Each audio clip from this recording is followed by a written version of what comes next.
ಕರ್ತನಲ್ಲಿ ಪ್ರೀತಿ ಅಂತ ಸಹೋದರ ಸಹೋದರಿಯರೇ, ನಿಮ್ಮೆಲ್ಲರಿಗೂ ತಂದೆಯ ದೇವ ನಮ್ದಲು ನಮ್ಮ ರಕ್ಷಕನ ಒಡೆಯನಾಗಿರಂತ ಯೇಸು ಕ್ರಿಸ್ತು ನಮ್ದಲು ವಂದನೆಗಳು ಸಲ್ಲಿಸುತ್ತಾ, ದೇವರ ಒಂದು ಕರುಣೆ ಪ್ರೀತಿಗಳಿಂದ ನಾವೆಲ್ಲರೂ ಒಟ್ಟಾಗಿ ಸೇರಿ ಆತನ ವಾಕ್ಯಗಳನ್ನ ಧ್ಯಾನ ಮಾಡೋದಕ್ಕೆ ದೇವ್ರು ಕೊಟ್ಟಂತ ಮಹಾಕೃಪೆಗೆ ದೇವರಿಗೆ ಕೃತಜ್ಞತೆಗಳೊರಗನ. ನನ್ನ ಕರ್ತನಲ್ಲಿ ಪ್ರೀತಿ ಅಂತ ಸಹೋದರ ಸಹೋದರಿಗಳೇ, ನಾವು ಇವತ್ತಿನ ಒಂದು ಸ್ಟಡಿ ನೋಡ್ಬೇಕಾದ್ರೆ ನಮ್ಮ ಸಹೋದರ ಬರೆದಂತ ಐದನೇ ವಾಲ್ಯೂಮ್ನಲ್ಲಿ ನಾವು ಆಲ್ಮೋಸ್ಟ್ ಎಲ್ಲ ಚಾಪ್ಟರ್ಗಳನ್ನ ಕವರ್ ಮಾಡ್ತಾ ಬಂದ್ರಿ. ಅದರ ಇವಾಗ ನಾವು 9th ಚಾಪ್ಟರ್ ಇದ್ದೀರಿ, the baptism witness and seal of the spirit ಅಂತ. ಸೊ ಪವಿತ್ರಾತ್ಮನ ಸಾಕ್ಷಿ ಯಾವ ರೀತಿ ಅಂತಂದ್ಬಿಟ್ಟು ನೋಡಿದ್ರಿ. ಆಮೇಲೆ ಕಳೆದ ವಾರ ನೋಡ್ಬೇಕಾದ್ರೆ ನಾವು ಯಾವ್ಯಾವ ರೀತಿ ಒಂದು ಅಭಿಪ್ರಾಯಗಳಿರ್ತಾರೆ, ದೇವ್ರ ನಮ್ಮ ಸಂಗಡ ಇದ್ದಾರೆ ಅಂತ ಅಂದ್ಬಿಟ್ಟು ಯಾವ ಥರ ಪವಿತ್ರಾತ್ಮನ ಸಾಕ್ಷಿಗಳನ್ನ ಲೋಕ ಎದುರು ನೋಡ್ತಾರೆ, ಲೋಕದಲ್ಲಿರೋಂಥ ಅನೇಕ ಕ್ರೈಸ್ತರುಗಳು ಯಾವ ಥರ ಒಂದು ಭಾವನೆಗಳಿರ್ತಾರೆ ಅಂತ ನಾವೆಲ್ಲ ಎದುರು ನೋಡಿದ್ರಿ. ಸೊ ಅದಕ್ಕೆ ನೋಡ್ಬೇಕಾದ್ರೆ ಸಂತೋಷ ಆಗೋಂಥದ್ದು, ಲೌಕಿಕವಂತ ಆಶೀರ್ವಾದಗಳು ಬರೋಂಥದ್ದು ಅವೆಲ್ಲ ಬಂದ್ಬಿಟ್ಟು ಲೋಕ ಸತ್ಯನ ಅರಿದಿರೋಂಥ ಒಂದು ಜನಗಳು ಏನ್ರಿ ಅವರು ಎದುರು ನೋಡೋಂಥ ಒಂದು ವಿಚಾರಗಳಾಗಿದೆ. ಸೊ ಅದು ದೇವರ ಒಂದು ಪವಿತ್ರಾತ್ಮನ ಒಂದು ಸಾಕ್ಷಿನ ಅಂತಂದ್ರೆ ಖಂಡಿತವಾಗೂ ಅಲ್ಲ ಅಂತ ಕೂಡ ನೋಡಿದ್ರಿ. ಯಾಕಂತಂದ್ರೆ ಇವೆಲ್ಲ ಆಶೀರ್ವಾದಗಳು ಇರ್ತದೆ. ಎಲ್ಲಿವರೆಗೂ ಈ ಆಶೀರ್ವಾದ ಇರ್ತಾರೋ ಅಲ್ಲಿವರೆಗೂ ಏನಾಗಿರ್ತಾರೆ, ಸಂತೋಷ ಇರ್ತದೆ. ಅಲ್ಲಿವರೆಗೂ ದೇವರ ಒಂದು ಐಕ್ಯದಲ್ಲಿ ದೇವ್ರಿಗೆ ಹತ್ತಿರವಾಗಿದೆ ಅಂತ ಅನ್ಸ್ತಾರೆ. ಆದರೆ ದೇವರನ್ನ ಪರೀಕ್ಷೆ ಮಾಡೋಕೆ ಏನು ಮಾಡ್ತಾರೆ, ಕೆಲವೊಂದ್ಸತಿ ಈ ಆಶೀರ್ವಾದಗಳನ್ನ ದೇವರೇ ಮಾಡ್ತಾರೆ, ನಮಗೆ ಕೊಡೋದಿಕ್ಕೆ ಹೋಗಲ್ಲ.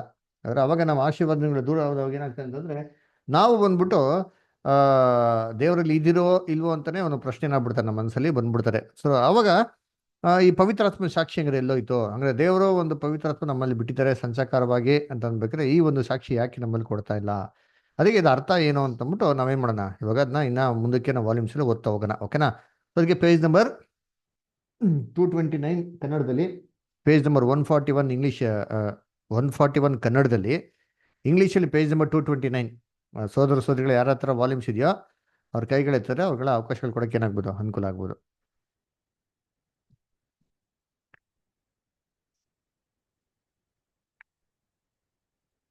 ಕ್ರಿಸ್ತನನ್ನು ನನ್ನ ವಿಮೋಚಕನು ಎಂದು ಗ್ರಹಿಸಿಕೊಳ್ಳುವಂತೆ ಮತ್ತು ಆತನ ನೀತಿವಂತಿಕೆಯ ಮೂಲಕ ಮಾತ್ರವೇ ನಾನು ಪರಲೋಕದ ತಂದೆಯನ್ನು ಸಮೀಪಿಸುವಂತೆ ಮತ್ತು ಆತನಿಂದ ಅಂಗೀಕರಿಸಲ್ಪಡುವಂತೆ ನಾನು ಎಂದಾದರೂ ಕ್ರಿಸ್ತನಿಂದ ಎಳೆಯಲ್ಪಟ್ಟವನಾಗಿದ್ದೇನೋ? ಈ ಪ್ರಶ್ನೆಯನ್ನು ಸಕಾರಾತ್ಮಕವಾಗಿ ಉತ್ತರಿಸುವುದಾದರೆ ಮುಂದಿನ ಪ್ರಶ್ನೆ ಏನೆಂದರೆ, ನಾನು ಎಂದಾದರೂ ನನ್ನನ್ನು, ನನ್ನ ಸಮಯವನ್ನು, ನನ್ನ ಮೇಧಾಶಕ್ತಿಯನ್ನು, ನನ್ನ ಪ್ರಭಾವವನ್ನು ಮತ್ತು ನನ್ನ ಎಲ್ಲವುಗಳನ್ನು ಕರ್ತನಿಗೆ ಸಂಪೂರ್ಣವಾಗಿ ಪ್ರತಿಷ್ಠಿಸಿಕೊಂಡಿದ್ದೇನೋ ಎಂಬುದು. ಓಕೆ, ಸದ್ಯ ನೋಡ್ಬೇಕಾದ್ರೆ ನಾವು ಕಳೆದ ವಾರ ಏನಪ್ಪ ನೋಡಿದ್ರೆ ಈ ಒಂದು ಸಾಕ್ಷಿ ಏನಪ್ಪಾ ಇದೆಲ್ಲಪ್ಪ ಕೊಡ್ತಾರೆ ನಮಗೆ ಸಾಕ್ಷಿ ಅಂತಂದ್ರೆ, ಇದು ದೇವ್ರು ನಮಗೆ ಕೊಡ್ಬೇಕಂತ ಸಾಕ್ಷಿ. ದೇವ್ರು ನಮ್ಗೆ ಹೆಂಗ್ ಕೊಡ್ತಾರೆ ಸಾಕ್ಷಿ ಅಂತಂದ್ರೆ ಅವ್ರ ಮಾತುಗಳಿಂದ ನಮ್ಗೆ ಏನ್ ಮಾಡ್ತಾರೆ, ಸಾಕ್ಷಿ ಕೊಡ್ತಾರೆ. ಸೊ ಕ್ರಿಸ್ತನ್ಗಾದ್ರೂ ಪರಲೋಕದಿಂದಾನೇ ಒಂದು ಆಕಾಶವಾಣಿ ಬಂದ್ಬಿಡ್ತು, ಈಗ ಈತನ ನನ್ನ ಪ್ರಿಯ ಮಗನೋ, ಈತನಲ್ಲಿ ನಾನು ತುಂಬಾ ಏನ್ ಮಾಡಿದೀನಿ, ಮೆಚ್ಚಿದ್ದೀನಿ ಅಂತಂದ್ಬಿಟ್ಟು ಅದರ. ಆದ್ರೆ ನಮ್ಗೆ ಆ ಥರ ಯಾವ್ದು ಆಕಾಶವಾಣಿಗಳು ಬರಲ್ಲ. ಮತ್ತೆ ಹಂಗ ನಮ್ಗೇನಪ್ಪ ಅಂದ್ರೆ ನಮಗೆ ದೇವರು ಪರಲೋಕದಿಂದ ದೇವ್ರು ಕೊಡೋಂಥ ಸಾಕ್ಷಿ ಯಾವ ಥರ, ದೇವ್ರು ನಮ್ಮ ಹತ್ರ ಯಾವ ಥರ ಮಾತಾಡ್ತಾರೆ ಅಂದ್ರೆ ಅವ್ರು ಏನೇ ಮಾತಾಡಿದ್ರು ಆತನ ವಾಕ್ಯಗಳ ಮುಖಾಂತರ ಮಾತಾಡ್ತಾರೆ ಅಂತ ನಾವೇನ್ ಮಾಡಿದ್ರೆ ವಾಕ್ಯದಲ್ಲಿ ನೋಡಿದ್ರಿ ಅಲ್ರ. ಯಾಕಪ್ಪ ಅಂತಂದ್ರೆ ಸತ್ಯವೇದಲ್ಲಿ ಏನ್ ನೋಡ್ತೀರಿ, ದೇವರ ಒಂದು ಪವಿತ್ರಾತ್ಮ, ದೇವರು ಅಗಾಧವಾಗಿರೋಂಥ ವಿಚಾರಗಳು, ದೇವರು ಆಳವಾಗಿರೋಂಥ ವಿಚಾರಗಳನ್ನ ನಮ್ಗೆ ಏನ್ ಮಾಡ್ತಾರೆ, ದೇವರು ಆತನ ಆತ್ಮ ಮುಖಾಂತರ ನಮ್ಗೆ ಪ್ರಕಟಿಸ್ತಾರೆ ಅಂತ ಸತ್ಯವೇದ ವಾಕ್ಯದಲ್ಲಿ ನೋಡಿದಿರಿ. ಹಾಗೆ ದೇವ್ರು ನಮ್ಗೆ ಏನೇ ಅಶ್ಯೂರೆನ್ಸ್ ಕೊಡ್ಲಿ, ಅದರ ನಾವು ದೇವ್ರ ಮಕ್ಕಳಾಗಿ ಇದ್ದೀರೋ ಇಲ್ವೋ ಅಂತ ಚೆಕ್ ಮಾಡೋದಕ್ಕೆ ಈ ಅಶ್ಯೂರೆನ್ಸ್ ನಮ್ಗೆಲ್ಲ ಸಿಕ್ಕೋದು ಎಲ್ಲಪ್ಪ ಅಂದ್ರೆ ಸತ್ಯವೇದ ವಾಕ್ಯದ ಮುಖಾಂತರ ಸಿಕ್ಕೋದು. ಸರಿ, ಇದನ್ನ ಅದ್ರಲ್ಲಿ ಹುಡುಕ್ಬೇಕಾದ್ರೆ ನಾವೇನಪ್ಪ ಮಾಡೋಕೆ, ಮೊದಲು 2 ಪ್ರಶ್ನೆಗಳನ್ನ ಮನಸ್ಸಲ್ಲಿ ಹಾಕೊಬೇಕು ಅಂತ ಹೇಳ್ತಾರೆ. ಅದರ ಮೊದಲು ಏನಪ್ಪ ಅಂದ್ರೆ, ನಾನು ಕ್ರಿಸ್ತನ್ಗೆ ಹತ್ರಕ್ಕೆ ಸೆಳೆಯಲ್ಪಟ್ಟಿದ್ದೀನಾ ಅಲ್ವರ. ಸೊ ಅದಕ್ಕೆ ನೋಡ್ಬೇಕಾದ್ರೆ ನಾನು ಪಾಪಿಯನ್ನು ಅರ್ಥ ಮಾಡ್ಕೊಂಡು ದೇವರು ನನ್ನ ಕ್ರಿಸ್ತನ ಮುಖಾಂತರ ಆತನ ಹತ್ರಕ್ಕೆ ಕರೆದಿದ್ದಾರೆ ಅಂತಂದ್ಬಿಟ್ಟು ಇದನ್ನ ನಾನು ಸಂಪೂರ್ಣವಾಗಿ ಅರ್ಥ ಮಾಡ್ಕೊಂಡಿದ್ದೀನಿ, ಅಂದ್ರೆ ಯೇಸು ಕ್ರಿಸ್ತನ ಸ್ವಂತ ರಕ್ಷಕ ಅಂತ ಅಂಗೀಕಾರ ಮಾಡಿದ್ದೀನಿ ಅಂತ ಮೊದಲನೇ ಪ್ರಶ್ನೆ. ಎರಡನೇದು, ನಾನು ದೇವ್ರಿಗೆ ಸಂಪೂರ್ಣವಾಗಿ ಕಾನ್ಸಿಕ್ರೇಟ್ ಮಾಡಲ್ಪಟ್ಟಿದ್ದೀನಾ, ನನ್ನ ಸಮಯ, ಅದರ ನನ್ನ ಜೀವಿತ, ನನಗೆ ದೇವ್ರು ಕೊಟ್ಟಂತ ಎಲ್ಲ ತಲಾಂತ್ಗಳು, ನನಗೆ ದೇವ್ರು ಕೊಟ್ಟಂತ ಎಲ್ಲ ಇನ್ಫ್ಲೂಯೆನ್ಸ್ಗಳನ್ನ ಇದು ದೇವ್ರಿಗೆ ಸಂಪೂರ್ಣವಾಗಿ ನಾನು ಒಪ್ಪಿಸ್ಕೊಟ್ಟಿದ್ದೀನ ಅಂತ ಅಂದ್ಬಿಟ್ಟು 2 ಪ್ರಶ್ನೆ ಮೊದಲನೇದಾಗಿ ಏನು ಮಾಡಬೇಕು, ನಾವು ಹಾಕ್ಬೇಕು ಅಂತ ಏನು ಮಾಡ್ತಾರೆ ಹೇಳ್ತಾರೆ ಅದರ. ಸೊ ಇದು ಬೇಸಿಕ್ ಆಗಿರೋಂಥ ಕ್ವಶನ್ಸ್. ಅದರ ಈ 2 ಕಂಡೀಷನ್ನು ನಾವು ದೇವರಲ್ಲಿ ಏನಾಗಿರ್ಬೇಕು, ಫುಲ್ಫಿಲ್ ಮಾಡಿರ್ಬೇಕು. ಅಂದ್ರೆ ಯಾರಿಗಾರ ದೇವರ ಪವಿತ್ರಾತ್ಮ ಆತನ ಮಗನು ನಾವು ಅಂತ ಸಾಕ್ಷಿ ಕೊಡೋರಾಗಿರ್ಬೇಕು ಅಂದ್ರೆ ಈ 2 ಬೇಸಿಕ್ ಕಂಡೀಷನ್ಸ್ ಫುಲ್ಫಿಲ್ ಮಾಡಿರ್ಬೇಕು. ಏನಪ್ಪ ಬೇಸಿಕ್ ಕಂಡೀಷನ್ ಅಂದ್ರೆ, ಕ್ರೈಸ್ಟ್ನ ನಾನು ಸ್ವಂತ ರಕ್ಷಕನ ಅಂಗೀಕಾರ ಮಾಡಿರ್ಬೇಕು, ನನ್ನ ಜೀವಿತನ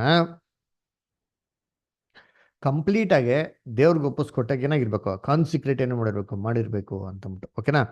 ಇದಾದರೆ ನೆಕ್ಸ್ಟು ಏನಾಗ್ತದೆ, ಯಾವ ಥರ ನಮಗೆ ಒಂದು ಏನು ಮಾಡ್ತಾರೆ, ಸಾಕ್ಷಿಗಳನ್ನ ಕೊಡ್ತಾರೆ ಅಂತಂದ್ಬಿಟ್ಟು ನೆಕ್ಸ್ಟ್ ಪ್ಯಾರಾಗ್ರಾಫ್ ಅಲ್ಲ. ನೆಕ್ಸ್ಟ್ ಪ್ಯಾರಾಗ್ರಾಫ್ ಅನು ಸಿಸ್ಟರ್ ಓದ್ಬೋದಾ? ಓದ್ತೀನಿ ಬ್ರದರ್. ಈ ಪ್ರಶ್ನೆಯನ್ನು ಸಹ ಕರೆಕ್ಟ್. ಈ ಪ್ರಶ್ನೆಯನ್ನು ಸಹ ಸಕಾರಾತ್ಮಕವಾಗಿ ಉತ್ತರಿಸುವುದಾದರೆ, ಪ್ರಶ್ನಿಸುವಾತನು ಪ್ರಿಯ ಕುಮಾರನ ಮುಂದೆ ತಂದೆಯಲ್ಲಿ ತಾವು ಆತನಿಂದ ಅಂಗೀಕರಿಸಲ್ಪಟ್ಟೆವೆಂದು ಮತ್ತು ಆತನ ಮಕ್ಕಳಾಗಿ ಮಾನ್ಯತೆ ಹೊಂದಿದ್ದೇವೆಂದು ಪೂರ್ಣ ಭರವಸೆಯಿಂದ ತಿಳಿದುಕೊಳ್ಳಬಹುದು. ತಮ್ಮ ಸ್ವಂತ ಹೃದಯದ ಆಕಾಂಕ್ಷೆಗಳನ್ನು ಮನೋಭಾವನೆಗಳನ್ನು ಪರಿಶೋಧಿಸಿಕೊಳ್ಳುವಾಗ ಆತನು ತಾನು ಕ್ರಿಸ್ತನ ಅರ್ಹತೆಯನ್ನು ಇನ್ನೂ ನಂಬುತ್ತಿರುವುದಾಗಿ, ತಾನು ಇನ್ನು ತಂದೆಯ ಚಿತ್ತವನ್ನು ನೆರವೇರಿಸಿಕೊಳ್ಳುವುದಕ್ಕಾಗಿ ಪ್ರತಿಷ್ಠಿಸಲ್ಪಟ್ಟಿರುವುದಾಗಿ ಮತ್ತು ಈ ರೀತಿಯಲ್ಲಿ ದೈವಿಕತೆಯೊಂದಿಗೆ ಸಾಮರಸ್ಯ ಮತ್ತು ಸಂಬಂಧಗಳು ತರುವ ಮಧುರ ಭರವಸೆ ಮತ್ತು ಶಾಂತಿಯನ್ನು ಆತನು ತನ್ನ ಹೃದಯದಲ್ಲಿ ಮುಂದುವರಿಯಲು ಅನುವು ಮಾಡಿಕೊಡುತ್ತಾನೆ ಎಂಬುದನ್ನು ಕಂಡುಕೊಳ್ಳುತ್ತಾನೆ. ಕ್ರಿಸ್ತನಲ್ಲಿ ಕರ್ತನ ಈ ಕೃಪೆಯ ನಿಶ್ಚಿತ ಅಭಿಪ್ರಾಯವು ನಮ್ಮ ಸ್ವಂತ ಅನುಭವಗಳ ಸತ್ಯತೆಗಳಿಂದ ರಚಿತವಾಗಿದ್ದು, ಕರ್ತನ ಮಾತುಗಳ ಬದಲಾಗದ ಲಕ್ಷಣಗಳ ಮೇಲೆ ಕಟ್ಟಲ್ಪಟ್ಟಿರುವುದರಿಂದ ಅದು ಬದಲಾಗುವ ಭಾವನೆಗಳೆಂಬ ಮರಳಿನ ಮೇಲೆ ಕಟ್ಟಲ್ಪಟ್ಟಂತೆ ಅದನ್ನು ಫಲಿಟಿಸಲಾಗದು ಅಥವಾ ಮಾರ್ಪಡಿಸಲಾಗದು. ಅಂಧಕಾರದ ಸಮಯದಲ್ಲಿ ಯಾವುದಾದರೂ ಅನುಮಾನಗಳು ನುಸುಳಿದಲ್ಲಿ ನಾವು ದೇವರ ವಾಕ್ಯವೆಂಬ ದೀಪವನ್ನು ಹಿಡಿದುಕೊಂಡು ಹೊಸದಾಗಿ ಸತ್ಯಾಂಶಗಳನ್ನು, ಅವುಗಳ ಬುನಾದಿಯನ್ನು ಹುಡುಕಬೇಕಾಗುತ್ತದೆ. ನಮ್ಮ ಹೃದಯಗಳು ಕರ್ತನಿಗೆ ಇನ್ನೂ ನಿಷ್ಠೆಯಿಂದ ಇರುವುದಾದಲ್ಲಿ ನಂಬಿಕೆ, ಸಂತೋಷ ಮತ್ತು ಸಮಾಧಾನಗಳು ತಕ್ಷಣವೇ ತಾನಾಗಿ ಹಿಂದಿರುಗುತ್ತವೆ. ನಾವು ನಮ್ಮಲ್ಲಿರುವ ಆತನ ಅಮೂಲ್ಯ ರಕ್ತದಲ್ಲಿನ ವಿಶ್ವಾಸವು ನೂರಾಗುವುದನ್ನಾಗಲಿ ಅಥವಾ ನಮ್ಮ ಪ್ರತಿಷ್ಠಿತಿಯು ಜಾರಿ ಹೋಗುವುದನ್ನಾಗಲಿ ಕಂಡುಕೊಳ್ಳುವವರಾದರೆ, ನಮಗೆ ಈ ಸಂಗತಿಯ ನಿಜವಾದ ಸ್ಥಿತಿಯ ಅರಿವಿರುವುದರಿಂದ ತಕ್ಷಣದಲ್ಲಿ ಅದನ್ನು ಸರಿಪಡಿಸಬಹುದು ಮತ್ತು ಆ ರೀತಿಯಲ್ಲಿ ವಿಶ್ವಾಸದ ಪೂರ್ಣ ಭರವಸೆಯನ್ನು ಪುನಃ ಸ್ಥಾಪಿಸಲೂಬಹುದು. ಇಬ್ರಿಯ 10:22 ನೋಡಿರಿ. ಆದರೆ ಈ ಭರವಸೆಯನ್ನು ಹೊಂದಿದ ಪ್ರತಿಯೊಬ್ಬರು ಕರ್ತನು ಸತ್ಯವಂತನು ಎಂಬ ಮುದ್ರೆಯನ್ನು ಹಾಕಿಕೊಂಡವನಾಗಿದ್ದಾನೆ. ಯೋಹಾನ 3:33 ಎಂಬುದನ್ನು ಗಮನಿಸಬೇಕು. ನಮ್ಮ ಕರ್ತನು ಬದಲಾಗುವವನಲ್ಲ. ಆತನು ನಿನ್ನೆಯೂ ಇಂದು ನಾಳೆಯೂ ಎಂದೆಂದೂ ಒಂದೇ ಆಗಿದ್ದಾನೆ. ಕರ್ತನ ಜನರು ಒಮ್ಮೆ ತಾವು ದೇವರ ಕೃಪಾಸ್ಥಿತಿಗೆ ಬಂದ ಮೇಲೆ ಅವರ ಹೃದಯವು ನಿಷ್ಠೆಯಿಂದಿರುವವರೆಗೂ ಅವರ ಆಕಾಂಕ್ಷೆಗಳು ದೇವರ ಚಿತ್ತದೊಂದಿಗೆ ಸಾಮರಸ್ಯದಲ್ಲಿರುವವರೆಗೂ ಅವರು ತಮ್ಮ ಹೃದಯಗಳಲ್ಲಿ ಪ್ರೀತಿಯ ಮಾತುಗಳಲ್ಲಿ ಸಂಕ್ಷಿಪ್ತವಾಗಿ ತಿಳಿದು ಬರುವ ದೇವರ ಆಜ್ಞೆಗಳಿಗೆ ವಿಧೇಯರಾಗಿರುವವರೆಗೂ ತಾವು ಅದೇ ಸ್ಥಿತಿಯಲ್ಲಿ ಮುಂದುವರಿಯುತ್ತೇವೆ ಎಂಬ ಪೂರ್ಣ ಭರವಸೆ ಉಳ್ಳವರಾಗಿರಬೇಕು. ಇಬ್ರಿಯ 11:6, 13:8 ಇವುಗಳನ್ನು ನೋಡಿರಿ ಎಂಬುದು.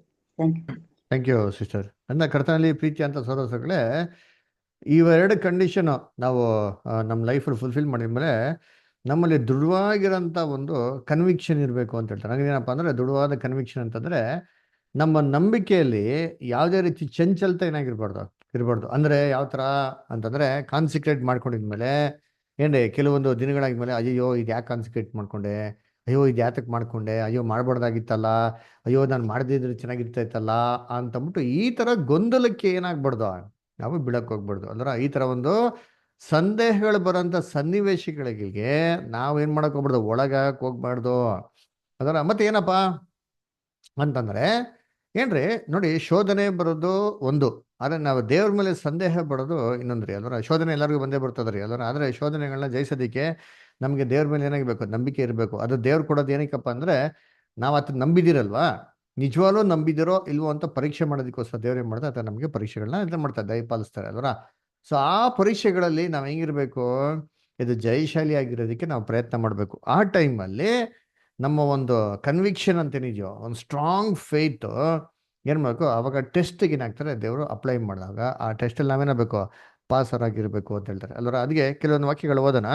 ಇಬ್ರೇ ಬಂದ ಪತ್ರಿಕೆ 10ನೇ ಅಧ್ಯಾಯ 22ನೇ ವಾಕ್ಯ ಓದ್ರಿ ಯಾರಾದ್ರು. Hebrews 10:22 brother sisters. ಆದ ಕಾರಣ ನೀನಪರಾಧಿ ಎಂದು ನಮ್ಮ ಮನಸ್ಸು ನಮಗೆ ಸಾಕ್ಷಿ ಹೇಳದಂತೆ ನಾವು ಹೃದಯವನ್ನು ಪ್ರೋಕ್ಷಿಸಿಕೊಂಡು ದೇಹವನ್ನು ತಿಳಿ ನೀರಿನಿಂದ ತೊಳೆದುಕೊಂಡು ಪರಿಪೂರ್ಣವಾದ ನಂಬಿಕೆಯುಳ್ಳವರಾಗಿಯೂ ಯಥಾರ್ಥ ಹೃದಯವುಳ್ಳವರಾಗಿಯೂ ದೇವರ ಬಳಿಗೆ ಬರೋಣ. ನೋಡ್ರ, ಸೊ ನಮ್ಮ ಹೃದಯ ನಮ್ಮನ್ನ ಪಾಪಿಗಳಂತ ಏನ್ ಮಾಡಿದಿರ ಅಲ್ಲಿ ಅಪರಾಧಿಗಳಂತ ಏನ್ರಿ ನಿರ್ಣಯಿಸ್ದಿರ ನಾವು ಧೈರ್ಯವಾಗಿ ಏನ್ ಮಾಡೋಣ ಬರೋಣ ಅಂತ ಹೇಳ್ತಾರೆ. ಅಂದ್ರೆ ಆ ಧೈರ್ಯ ಹೆಂಗಪ್ಪ ಬರ್ತಾರೆ ಅಂತಂದ್ರೆ ಏನ್ರಿ ನಂಬಿಕೆಯಿಂದ ಬರ್ತದೆ. ಅದ್ರ ನೋಡಿ, ಇದು ಮೊಂಡುತನದ ಧೈರ್ಯ ಅಲ್ಲ ರೀ ಅಲ್ವರ. ಏನ್ರಿ ಪಾಪ ಮಾಡಿದ್ಮೇಲೆ ಕುಗ್ಗೋಗಿರೋ ಜಜ್ಜೋಗಿರೋ ಮನಸ್ಸು ನಮ್ಗೇನಾಗಿರ್ಬೇಕು ಇರ್ಬೇಕು, ಅದು ಒಂದು ಧೈರ್ಯ. ಅದರ ಕುಗ್ಗೋಗಿ ಜಜ್ಜೋಗಿ ದೇವ್ರ ಮೇಲೆ ಒಂದು ಭರವಸೆನ ದೇವ್ರ ಹತ್ರಕ್ಕೆ ಧೈರ್ಯವಾಗಿ ಬರೋದು, ಅದೊಂಥರ ಒಂದು. ಇನ್ನೊಂದು ಮೊಂಡುತನ, ಇನ್ನೊಂದು ಧೈರ್ಯ ಹೆಂಗಿರ್ತಾರೆ ಅಂದ್ರೆ ಮೊಂಡು ಧೈರ್ಯ ರೀ. ಪಾಪ ಮಾಡಿರ್ತೀರಿ, ಅದರ ಪಾಪ ಮಾಡಿದ್ಮೇಲೆ ಏನ್ ಮಾಡ್ಬಿಟ್ಟೆ, ಏನ್ ಸರಿ ಇಲ್ಲ, ಏನ್ ತಪ್ಪೇನಿಲ್ಲ ಬಿಡು, ಸರಿನೇ ಐತೆ ಅಂತ ಅಂದ್ಬಿಟ್ಟು ವಾದಿಸೋದು. ತಪ್ಪನ್ನ ಏನ್ ಮಾಡೋದು ಸರಿ ಅಂತ ಅಂದ್ಬಿಟ್ಟು ಪ್ರೂವ್ ಮಾಡೋದಕ್ಕೆ ಏನ್ ಮಾಡೋದು ಟ್ರೈ ಮಾಡೋಂಥದ್ದು. ಇದು ಏನಪ್ಪಾ ಇದೆ ಅಂತಂದ್ರೆ ಇದು ಹಠದ ಒಂದು ಸ್ವಭಾವ. ಇದು ಏನ್ರಿ ರಿಜಿಡ್ ಆಗಿರೋಂಥ ಕ್ಯಾರೆಕ್ಟ್ರು. ಅದರ ಮಾಡಿದ್ದೇ ಒಂದು ಸರಿ ಅಂತ ಅಂದ್ಬಿಟ್ಟು ಮಾಡಿದ್ ಸರಿ ಅಂತ ಒಪ್ಕೊಂಡಿದ್ರು ಸರಿ ಏನ್ರಿ ತುಂಬಾ ನೀತಿವಂತನಾಗಿ ಏನ್ರಿ ತೋರಿಕೆಯಾಗಿ ಮಾಡೋಂಥದ್ದು ಅದರ. ಸೊ ನೋಡ್ಬೇಕ್ರೆ ಅದು ಕೂಡ ಒಂದು ಧೈರ್ಯ. ಅದರ ಪಾಪ ಮಾಡ್ಬಿಟ್ಟು ಪಾಪನೇ ಮಾಡದೇ ರೀತಿಯಲ್ಲಿ ಏನ್ರಿ ಒಂದು ತುಂಬಾ ಧೈರ್ಯವಾಗಿ ಬೋಲ್ಡ್ ಆಗಿ ಎದ್ದು ತಿರುಗಾಡೋಂಥದ್ದು ಏನ್ರಿ ಇದು ನಾಚಿಕೆಗೆ ಅವಮಾನಕ್ಕೆ ಈಡಾಗಂಥದ್ದು. ಅದರ ಆ ಥರ ನಾವು ಏನಾಗಿರ್ಬಾರ್ದು ಅಂತ ಹೇಳ್ತಾರೆ ಇಲ್ಲಿ ಇರ್ಬಾರ್ದು ಅಂತ ಹೇಳ್ತಾರೆ. ಸೊ ನಾವು ತಪ್ಪು ಮಾಡಿದವಾಗ ನಮ್ಮ ಹೃದಯ ನಮ್ಗೇನು ಮಾಡ್ತಾರೆ ಚುಸ್ತದೆ ಅಲ್ವರ. ಅವಾಗ ಏನು ಮಾಡೋಕು, ದೇವ್ರ ಹತ್ರ ಹೋಗ್ಬಿಟ್ಟು ನಿರ್ಮಲವಾದ ಮನಸ್ಸು ದೇವರೇ ನನಗೆ ಕೊಡು, ಶುದ್ಧವಾದ ಮನಸ್ಸನ್ನ ಏನು ಮಾಡೋದು ನನ್ನಲ್ಲಿ ಸೃಷ್ಟಿ ಮಾಡು ಅಂತ ಅಂದ್ಬಿಟ್ಟು ದೇವರು ಏರ್ಪಾಡು ಮಾಡಿರೋಂಥ ಒಂದು ವಿಧದಲ್ಲಿ ಕ್ರಿಸ್ತನ ಒಂದು ಭರವಸೆ ಮೇಲೆ ನಮ್ಮ ಪಾಪಗಳನ್ನು ತಿಳ್ಕೊಂಡು ಒಂದು ಏನ್ರಿ ಒಂದು ಅಶ್ಯೂರೆನ್ಸ್ ಇಂದ ದೇವತೆಗೆ ಏನಾಗಬೇಕು, ಕೃಪಾನಸ್ತಂತಕ್ಕೆ ಹೋಗಿರ್ಬೇಕು. ಉದಾಹರಣೆ ನೋಡ್ಬೇಕಾದ್ರೆ ದಾವೀದು ತಪ್ಪು ಮಾಡ್ಬಿಡ್ತಾನ್ರಿ. ಅರೆ ಅವ್ನು ಕೂತ್ರೆ ನಿಂತೆಲ್ಲ ಅದೇ ಚಿಂತೆ ಇರ್ತದೆ, ನಾನು ಇಂಥ ಮಾಡ್ಬಿಟ್ನಲ್ಲ, ಯಾಕೆ ಮಾಡ್ಬಿಟ್ಟೆ, ನಾನು ಮಾಡ್ಬಿಡೋದಾಗಿತ್ತು ಅಂದ್ಬಿಟ್ಟಲ್ಲ. ಆದರೆ ಆ ಕೊರಗು ಹೆಂಗಿತ್ತು ಅಂದ್ರೆ ದೇವತೆ ಕೃಪಾಸನ ಹೋಗ್ಬಿಟ್ಟು ನನ್ನ ಶುದ್ಧ ಮನಸ್ಸು ಮಾಡೋ ದೇವ್ರೆ ಅಂತ ಅಂದ್ಬಿಟ್ಟು ದೇವ್ರಿಗೆ ಕೇಳ್ಕೊಂಡಾಗ ದೇವ್ರು ಅವನಿಗೆ ಸಹಾಯ ಮಾಡಿ ಕೃಪೆ ಕೊಟ್ಟು ವಾಪಸ್ ಏನು ಮಾಡ್ತಾರೆ ಅವನಿಗೆ ಸ್ಥಿರವಾಗಿ ನಿಲ್ಲಿಸ್ತಾರೆ ಅದರ. ಇದು ಏನಪ್ಪ ಇತ್ತು ಅಂದ್ರೆ ಮಾಡಿರೋ ತಪ್ಪನ್ನ ಅರಿಕೆ ಮಾಡೋಂಥದ್ದು ಅಲ್ಲರ. ಆದರೆ ಇದೇ ಆಪೋಸಿಟ್ ಆಗಿರೋಂಥ ಏನ್ರಿ ಸೌಲ್ ರಾಜನ ನಾವು ವಿಚಾರದಲ್ಲಿ ಕೂಡ ನೋಡಿದಿರಿ, ಎಷ್ಟು ಸರಿ ನೋಡಿದಿರಿ ಅದರ. ಅವನು ಕೂಡ ಏನು ಮಾಡ್ತಾನೆ, ತಪ್ಪನ್ನ ಅರಿಕೆ ಮಾಡ್ತಾನೆ. ಯಾವಾಗ ದೇವರಿಂದ ಕೈ ಬಿಟ್ಟು ಹೋಗ್ತಾರೆ ಅಂತ ಗೊತ್ತಾಗ್ತದೋ ಅವಾಗ ಏನು ಮಾಡ್ತಾನೆ, ಅರಿಕೆ ಏನು ಮಾಡ್ತಾನೆ. ಅದ್ರ ಟೂ ಲೇಟ್ ಅಲ್ವಾ.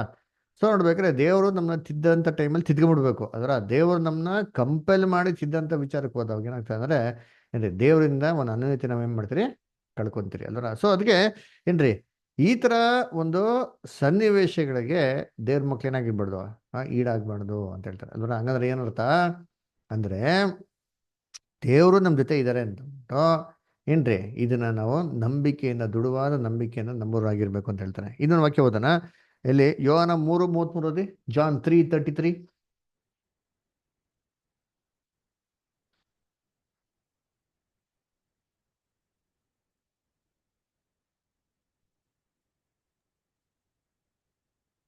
ನಾನು ನಿಮಗೆ ನಿಜ ನಿಜವಾಗಿ ಹೇಳುತ್ತೇನೆ, ಒಬ್ಬನು ಹೊಸದಾಗಿ ಹುಟ್ಟದಿದ್ದರೆ ಅವನು ದೇವರ ರಾಜ್ಯವನ್ನು ಕಾಣಲಾರನು ಅಂದನು. ಸಿಸ್ಟರ್ ಯೋಹಾನ 3:33. ಸಾರಿ, ತಾನು ನೋಡಿ ಕೇಳಿದ್ದಕ್ಕೆ ಸಾಕ್ಷಿ ಕೊಡುತ್ತಾನೆ, ಆದರೆ ಆತನ ಸಾಕ್ಷಿಯನ್ನು ಯಾರೂ ಒಪ್ಪುವುದಿಲ್ಲ. ಆತನ ಸಾಕ್ಷಿಯನ್ನು ಒಪ್ಪಿದವನು ದೇವರು ಸತ್ಯವಂತನೆಂಬ ಮಾತಿಗೆ ಮುದ್ರೆ ಹಾಕಿದವನಾಗಿದ್ದಾನೆ. ನೋಡ್ರ, ಸೊ ದೇವ್ರು ಕೊಡುವಂತ ಒಂದು ಸಾಕ್ಷಿ ಹೆಂಗಿದೆ ಅಂತಂದ್ರೆ ದೇವರು ಸತ್ಯವಂತನೋ ಅಂದ್ಬಿಟ್ಟು ಆಗಿದೆ. ಅಂದ್ರೆ ಸಾಕ್ಷಿನ ಏನ್ ಮಾಡ್ಕೋಲ್ಲ, ಯಾರು ನಂಬಕ್ ಹೋಗಲ್ಲ. ಇದು ಯಾರ ಬಗ್ಗೆ ಹೇಳ್ತಾರೋ, ಕ್ರಿಸ್ತನಿಗೆ ದೇವರು ಪವಿತ್ರಾತ್ಮನ ಅಭಿಷೇಕ ಮಾಡಿದ್ರು ಗೊತ್ತಾ, ಆ ವಿಟ್ನೆಸ್ ಕೊಟ್ರು ಗೊತ್ತಾ, ಆ ವಿಟ್ನೆಸ್ ಏನ್ ಮಾಡಕ್ ಹೋಗಲ್ಲ, ಜನಗಳು ನಂಬೋದಿಕ್ ಹೋಗಲ್ಲ ಅಂತ ಹೇಳ್ತಾರೆ. ಇನ್ನೊಂದು ವಾಕ್ಯ ಹೋದನ ಹಿಬ್ರಿಯರಿಗೆ ಬರೆದಂತ ಪತ್ರಿಕೆ 11ನೇ ಅಧ್ಯಾಯ 6ನೇ ವಾಕ್ಯ ಹೋದ್ರಿ ಯಾರಾದ್ರು. Hebrews 11:6.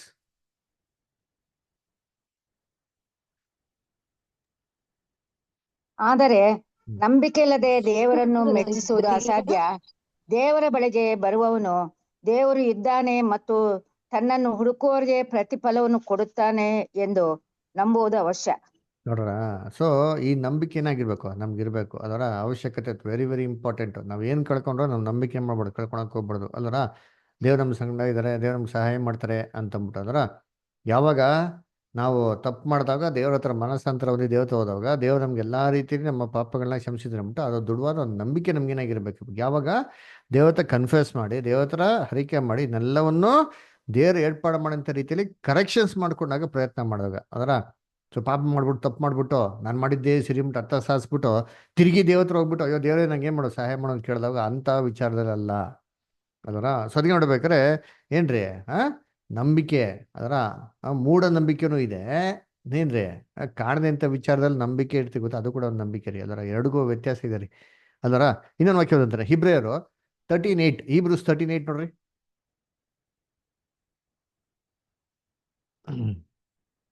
Hebrews 13:8. ಯೇಸು ಯೇಸು ಕ್ರಿಸ್ತನು ನೆನ್ನೆ ಇದ್ದ ಹಾಗೆಯೇ ಇವತ್ತು ಇದ್ದಾನೆ, ನಿರಂತರವೂ ಹಾಗೇ ಇರುವನು. ನೋಡ್ರ, ಯೇಸು ಕ್ರಿಸ್ತ ನಿನ್ನೆ ಇದ್ದಾಗೆ ಇವತ್ತು ಇದ್ದಾರೆ, ನಿರಂತರವಾಗಿ ಇರ್ತಾರೆ, ಯಾವತ್ತೂ ಚೇಂಜ್ ಆಗಲ್ಲ.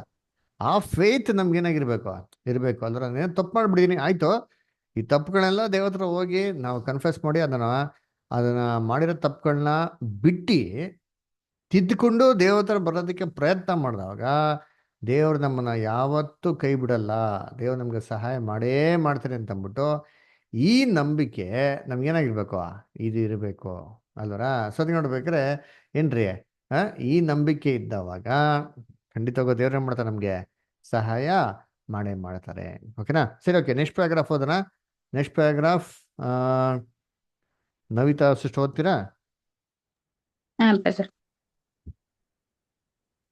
ಯಾರು ಯಾರು ನಿರ್ದಿಷ್ಟವಾದ ಹೆಜ್ಜೆಗಳನ್ನು ಇಟ್ಟಿದ್ದಾರೋ ಅಂಥವರಿಗೆ ತಾವು ಕರ್ತನ ಮಕ್ಕಳು ಎಂಬ ಕರ್ತನ ವಾಕ್ಯದ ಸಾಕ್ಷಿಯ ಭರವಸೆ ಉಂಟು. ಇದು ಸುವಾರ್ಥ ಯುಗದಲ್ಲಿ ಅವರು ನಿಜವಾದ ದ್ರಾಕ್ಷೆ ಬಳ್ಳಿಯ ಯೋಹಾನ 15:1 ಕೊಂಬೆಯಾಗಿದ್ದಾರೆ ಅಥವಾ ನಿಜವಾದ ಕ್ರೈಸ್ತ ಸಭೆಯ ಪರೀಕ್ಷಾರ್ಥ ಪ್ರೊಬೇಷನರಿ ಸದಸ್ಯರು ಎಂಬುದನ್ನು ಸೂಚಿಸುತ್ತದೆ. ಅಂಥವರಿಗೆ ಅವರು ಕ್ರಿಸ್ತನ ದೇಹವಾದ ನಿಜವಾದ ಸಭೆಯನ್ನು ಸೇರಿದ್ದಾರೆಂದು ದೇವರ ವಾಕ್ಯವು ಸಾಕ್ಷಿ ಹೇಳುತ್ತದೆ. ಈ ಸಾಕ್ಷಿಯು ದೇವರ ಆತ್ಮಕ್ಕೆ, ಮನಸ್ಸಿಗೆ ದೇವರಾತ್ಮನಿಂದ ನೀಡಲಾಗುವುದು ಎಂದು ಆತನ ವಾಕ್ಯಗಳ ಮೂಲಕ ಸಾಕ್ಷಿ ಹೇಳಲ್ಪಡುತ್ತದೆ.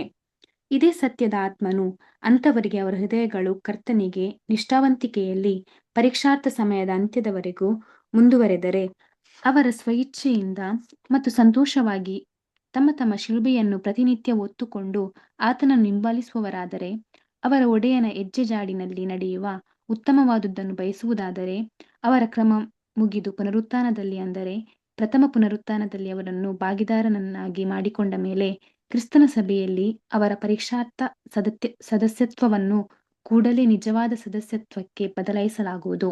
ಫಿಲಿಪ್ಪಿ 3:10 ವಾಕ್ಯ. Thank you brother.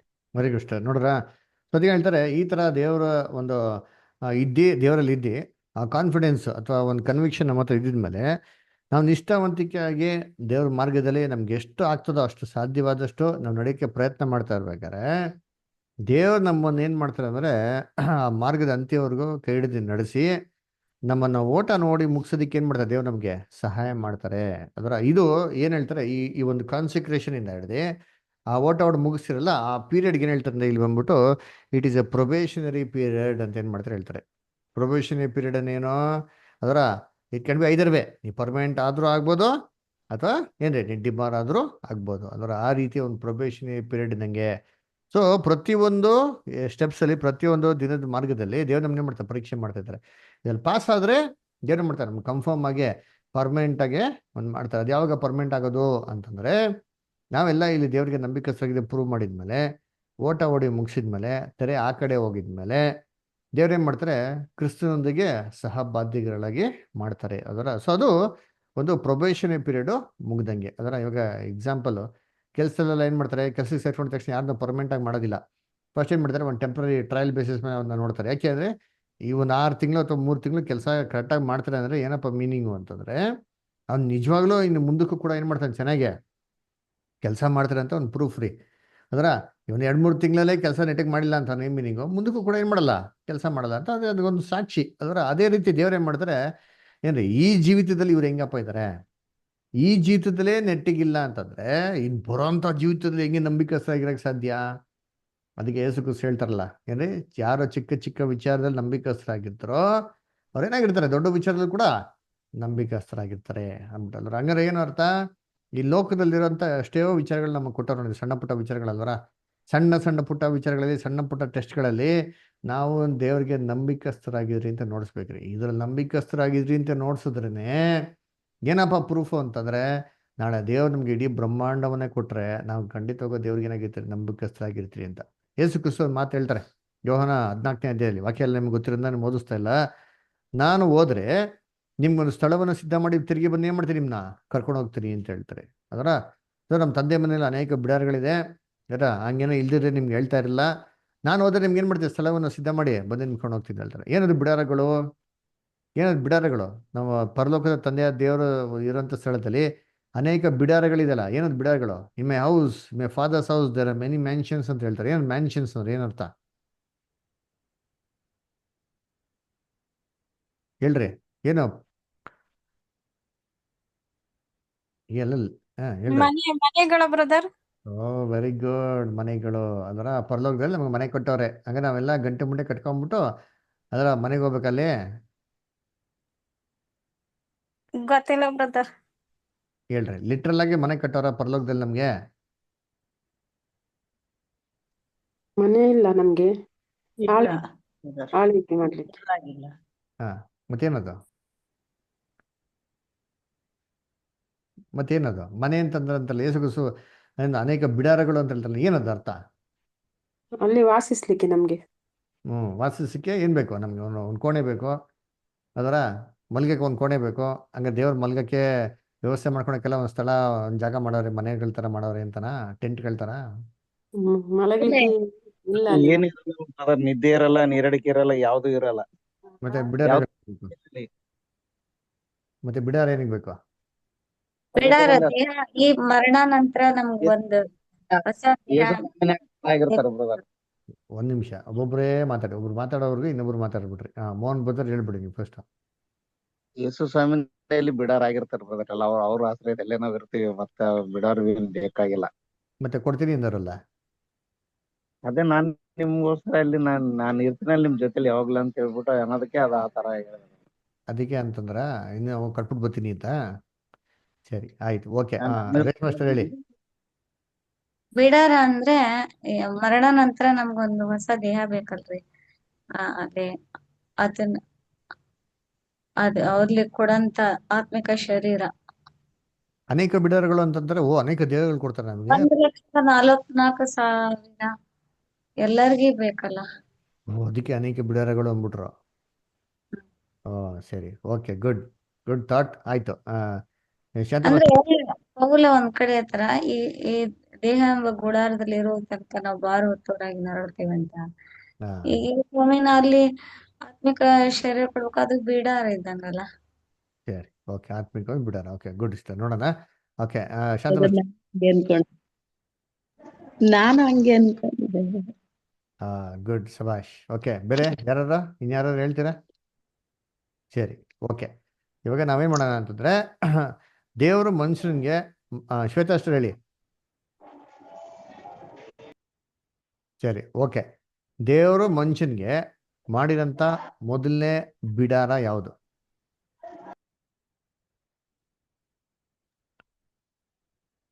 ದೇಹ ಬ್ರದರ್. ಏದೇನ್ ತೋಟ. ಏಡೇನ್ ತೋಟ. ಸೊ ಮನುಷ್ಯನ ಸೃಷ್ಟಿ ಮಾಡ್ಬೇಕು ದೇವ್ರು ಎಲ್ಲಿ ಸೃಷ್ಟಿ ಮಾಡಿದ್ದು? ಏನೇನ್ ತೋಟ. ಏಡೇನ್ ತೋಟದಲ್ಲಿ ಅಲ್ವರ. ಅವನ್ ರಾಜ ಆಗಿದ್ನಾ? ಹೌದು. ಹೌದು, ರಾಜನ್ ತರ ಇದ್ದ. ಯಾರ ಮೇಲೆ ದೊರೆತನ ಮಾಡೋ ಅಂತ ಹೇಳ್ತಾರೆ ಅವನ್ಗೆ? ಪ್ರಾಣಿ ಪಕ್ಷಿಗಳ ಮೇಲೆ. ಪ್ರಾಣಿ ಪಕ್ಷಿಗಳ ಮೇಲೆ. ಆಮೇಲೆ ಏನ್ ಮಾಡೋ ಅಂತ ಹೇಳ್ತಾರೆ? ಭೂಮಿ ಏನ್ ಮಾಡೋ ಅಂತ ಹೇಳ್ತಾರೆ? ಬಿತ್ತು ಬೆಳೆ ಆಳ್ವಿಕೆ ಮಾಡಂತಾರೆ.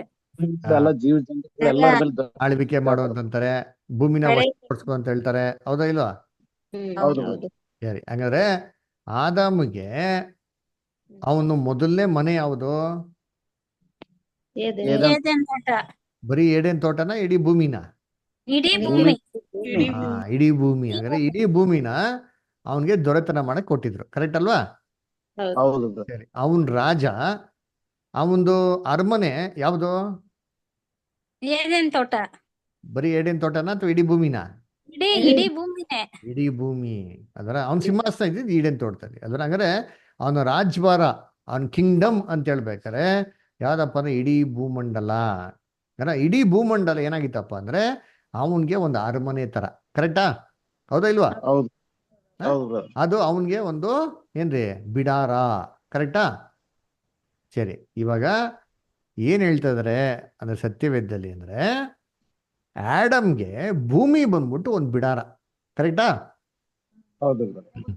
ಇವಾಗ ಯೇಸು ಕ್ರಿಸ್ತನ್ ಹೇಳಿದ್ರು ಸಭೆಗೆ, ನಮ್ಮ ತಂದೆ ಮನೇಲಿ ಏನಿದೆ ಅಂತೆ? ಅನೇಕ. ಬಿಡಾರಗಳಿವೆ.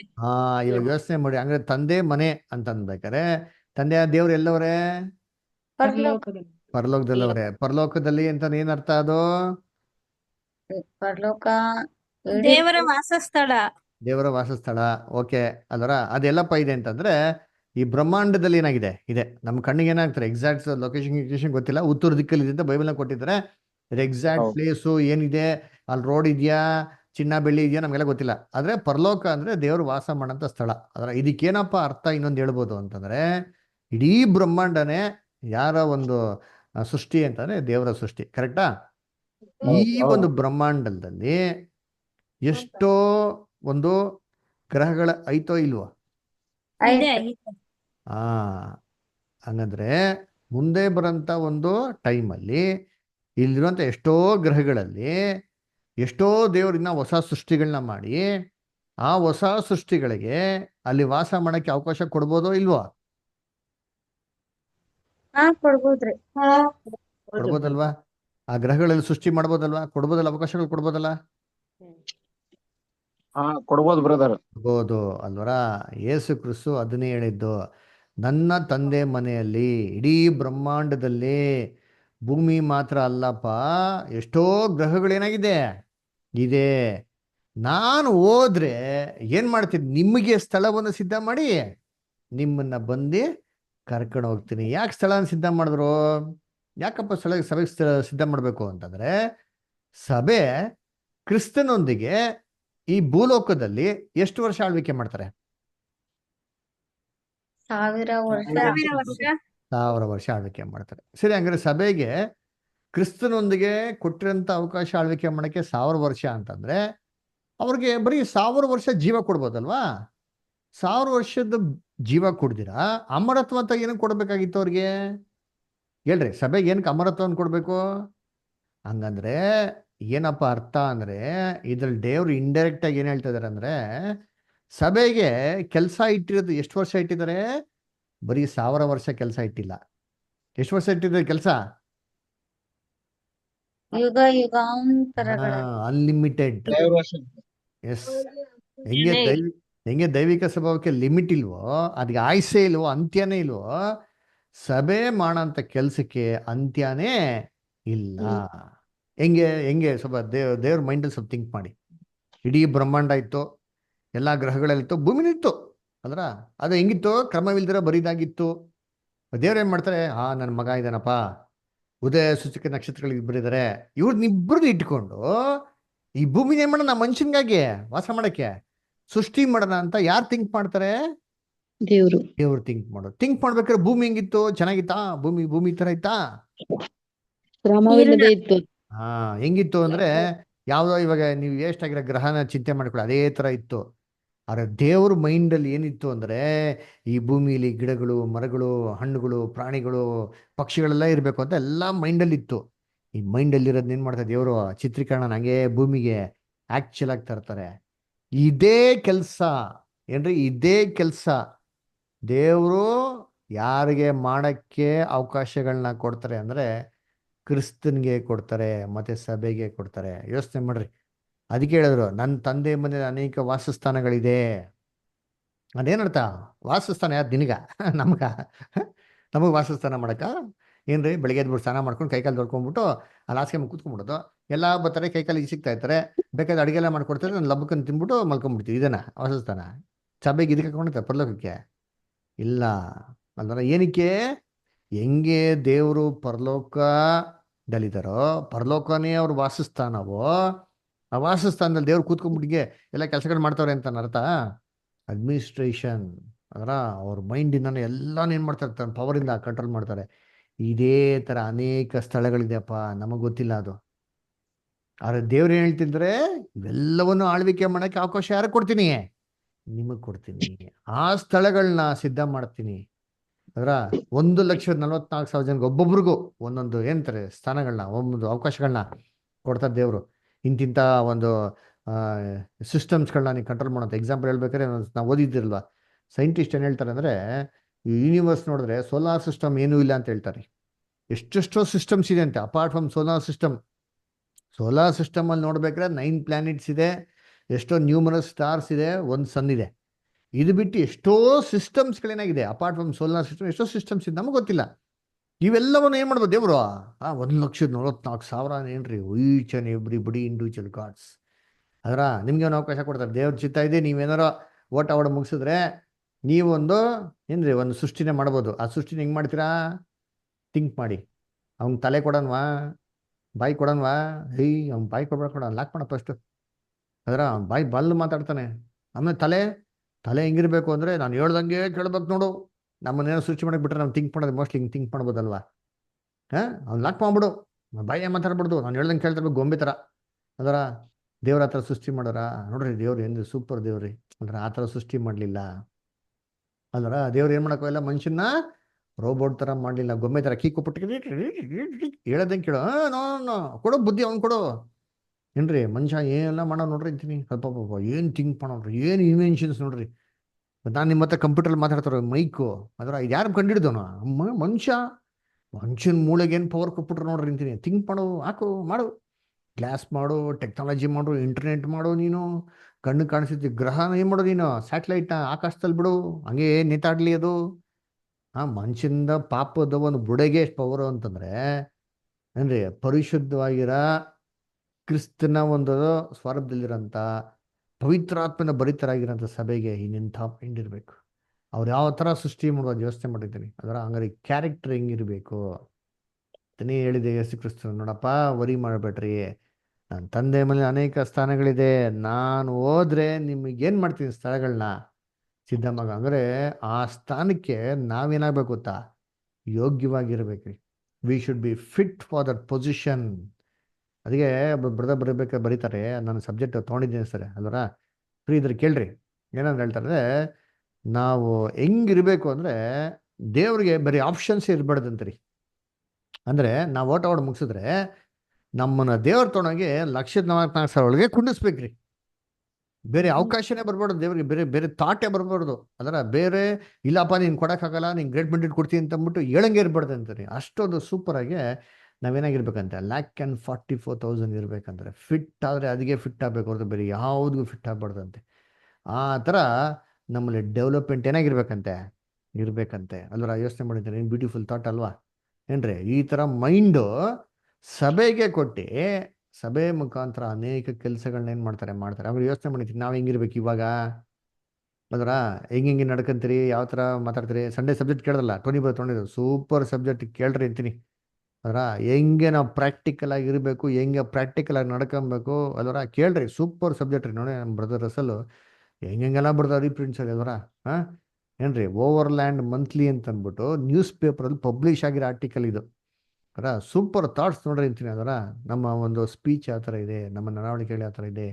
ಅಂದ ಕರ್ತನಲ್ಲಿ ಪ್ರೀತಿ ಅನ್ಸೋಗಳೇ ಏನ್ರಿ, ಅದಕ್ಕೆ ಯೇಸು ಕ್ರಿಸ್ತ ಹೇಳಿದ್ದು, ತಂದೆ ಮನೇಲಿ ಅನೇಕ ಕೆಲಸಗಳಿದ್ದೆಪ್ಪ. ಸುಮ್ಮನೆ ಸಭೆ ಕೊಂಡೋಗ್ಬಿಟ್ಟು ಪರದಲ್ಲೇ ಕ್ರಿಸ್ಮಸ್ ಕೂತ್ಕೊಂಡ್ಬಿಡ್ತಾರೆ. ಎಲ್ಲ ಕಾಲ ಮೇಲೆ ಕಾಲಕ್ರಿ ದಿನ ಬೆಳಗ್ಗೆ ಚಿನ್ನದ ಬಟ್ಟೆ ಹಾಕೊಂಡ್ಬಿಡಿ, ಕೈಲಿ ಒಂದು ರಾಡ್ ಇಟ್ಕೊಂಬಿಡಿ, ಕೂತ್ಕೊಂಡ್ಬಿಡ್ರಿ. ಬರಪ್ಪ ನಿಮ್ಮ ಪಾಪ ನೀನು ಕೆಲಸ ಮಾಡಿ ಅಂತ ಅಂದ್ಬಿಡಲ್ಲ. ಅದರ ಇಮ್ಯಾಜಿನೇಷನ್ ಥಿಂಕ್ ಮಾಡಿ. ನಮ್ಮ ಇಮ್ಯಾಜಿನೇಷನು ನಾವು ರಾಜ್ಯದಲ್ಲಿ ಲೋಕದಲ್ಲಿ ಹೊರಡಂಥ ರಾಜಾಧಿಕಾರಿಗಳ ಥರ ರಾಜ್ಯದ ಒಂದು ಆಡಳಿತ ಕ್ರಿಸ್ತಂದು ತಂದೆಯ ದೇವ್ರದಲ್ಲ ರೀ. ಎಲ್ಲ ಎಂದು ಸುಪ್ರೀಮ್ ಆಗಿರೋಂಥದ್ದು ಅದರ. ಏನ್ರಿ, ಎಕ್ಸಲೆಂಟ್ ಆಗಿರೋಂಥದ್ದು ಅಲ್ವರ. ಸೊ ಆ ಥರ ನಾವೇನು ಮಾಡಬೇಕು, ಇಲ್ಲಿ ನಮ್ಮ ರೋಲ್ ಮಾಡಲ್ ಏನಾಗಿರ್ಬೇಕು ಇರಬೇಕು. ಅದಕ್ಕೆ ಒಂದು ಪಾಠ ಕೂಡ ಇದೆ, ದೇವಚಿತ್ತ ಇದ್ರೆ ಅಂತಾನೆ. ಅದೊಂದು ನಮ್ಮ ಬ್ರದರ್ ಬೆಂಜಮಿನ್ ಬಾಟನ್ ಅಂತ ಸೂಪರ್ ಬ್ರದರ್. ಪ್ಲೇಯಿಂಗ್ ಕಿಂಗ್ಡಮ್ ಎಷ್ಟೋ ಸತಿ ಹೇಳಿದ್ದೀನಿ, ಎಕ್ಸಾಂಪಲ್ಸ್ ಕೊಟ್ಟಿನಿ. ಪ್ಲೇಯಿಂಗ್ ಕಿಂಗ್ಡಮ್ ಅಂದರೆ ನಾವು ಕ್ರಿಸ್ತನೊಂದಿಗೆ ರಾಜ್ಯದಲ್ಲಿ ಇದ್ರೆ ಇವಾಗ ಯೇಸು ಕ್ರಿಸ್ತ ಹೇಳಿದ್ರೆ ನನ್ನ ತಂದೆ ಮೇಲೆ ಅನೇಕ ಬಿಡಾರಗಳಿದಪ್ಪ, ನಿಮ್ಗೆ ಏನು ಮಾಡ್ತೀನಿ, ಬಿಡಾರಗಳೆಲ್ಲ ನಿಮಗೆ ಕೊಡ್ತೀನಿ ಅಂದ್ಬಿಟ್ಟು. ಆ ಬಿಡಾರ ಎಕ್ಸಾಂಪಲ್ ನಮಗೇನಾರೋ ಮಂಗಳ ಗ್ರಹ ಕೊಟ್ಬಿಟ್ಟು, ಕಂದ ನೀನು ಹೋಗ್ಬಿಟ್ಟಪ್ಪ, ನೀನು ಮನುಷ್ಯನೆಲ್ಲ ಸೃಷ್ಟಿ ಮಾಡಪ್ಪ, ಅಲ್ಲಿ ಮನುಷ್ಯನಿಗೆ ವಾಸಸ್ಥಾನ ಮಾಡು ಅಂತಂದ್ರೆ ಏನ್ರಿ ನೀವೇನು ಮಾಡ್ತೀರಾ? ಸರಿ ಮನುಷ್ಯ ಬೇಡಪ್ಪ, ನಿಂದೇ ಒಂದು ಸ್ವಂತ ಮೈಂಡಲ್ಲಿ ಅಂತ ಹೊಸ ಸೃಷ್ಟಿ ಮಾಡು. ಅವಾಗ ನಾವು ಯಾವ ಥರ ಸೃಷ್ಟಿ ಮಾಡ್ತೀರಿ? ನಮ್ಮ ಮೈಂಡ್ ಯಾವ ಥರ ಇರ್ತದೆ, ಆಟ ಆಡಿ ನೋಡು ಅಂತ ಹೇಳ್ತಾರೆ. ಆ ಆಟನ ಇವಾಗ ಭೂಮಿಯಲ್ಲಿ ತೆರೆ ಈ ಕಡೆ ಇರ್ಬೇಕಾರೆ ಆಟ ಆಡಿ ನೋಡಿಸ್ಬೇಕಂತಾರೆ. ಅದಕ್ಕೆ ದೇವ್ರು ಏನು ಮಾಡ್ತಾರೆ ಗೊತ್ತಾ, ನಮಗೆ ಅನೇಕ ಅವಕಾಶಗಳನ್ನ ಕೊಟ್ಟು ನೋಡ್ತಾರೆ. ಅನೇಕ ಉನ್ನತವಾಗಿರೋ ಸ್ಥಾನಗಳಲ್ಲಿ ಇಟ್ಟು ನೋಡ್ತಾರೆ. ಏನು ಮಾಡ್ತಾರೆ ಇವರು? ಅದೇ ಥರ ಅನೇಕ ಕೀಳವಾಗಿರೋಂಥ ಸ್ಥಾನದಲ್ಲಿ ತಗ್ಗಿದ ಒಂದು ಸ್ಥಾನಗಳಲ್ಲಿ ಇಡ್ತಾರೆ. ಅವಾಗ ಹೆಂಗೆ ನಡ್ಕೊಂತೀರಾ? ಅದರ ಇವೆರಡು ಜಾಗದಲ್ಲಿ ಕ್ರಿಸ್ತನಿದ್ರೆ ಹೆಂಗೆ ನಡ್ಕೊಂಡು ಥಿಂಕ್ ಮಾಡ್ರಿ. ಅಷ್ಟೇ ರೀ ನಮ್ಮ ಪೊಸಿಷನ್. ಅದರ ಆ ಒಂದು ನಾವು ನಡ್ಕೊಳ್ಳೋಂಥ ರೀತಿಯಲ್ಲಿ ನಮ್ಮ ಕ್ಯಾರೆಕ್ಟರ್ ಏನಾಗಿದೆ, ಎಷ್ಟು ಮಾತ್ರಕ್ಕೆ ಬೆಳೆದಿದ್ಯೋ ಎಷ್ಟು ಮಾತ್ರಕ್ಕೆ ಬೆಳೆದಿಲ್ಲ ಅಂತ ನಂಗೆ ಹೇಳ್ತಾರೆ ಗೊತ್ತಾ. ಇದು ಪವಿತ್ರಾತ್ಮನ ಸಾಕ್ಷಿ ಅಲ್ವರ.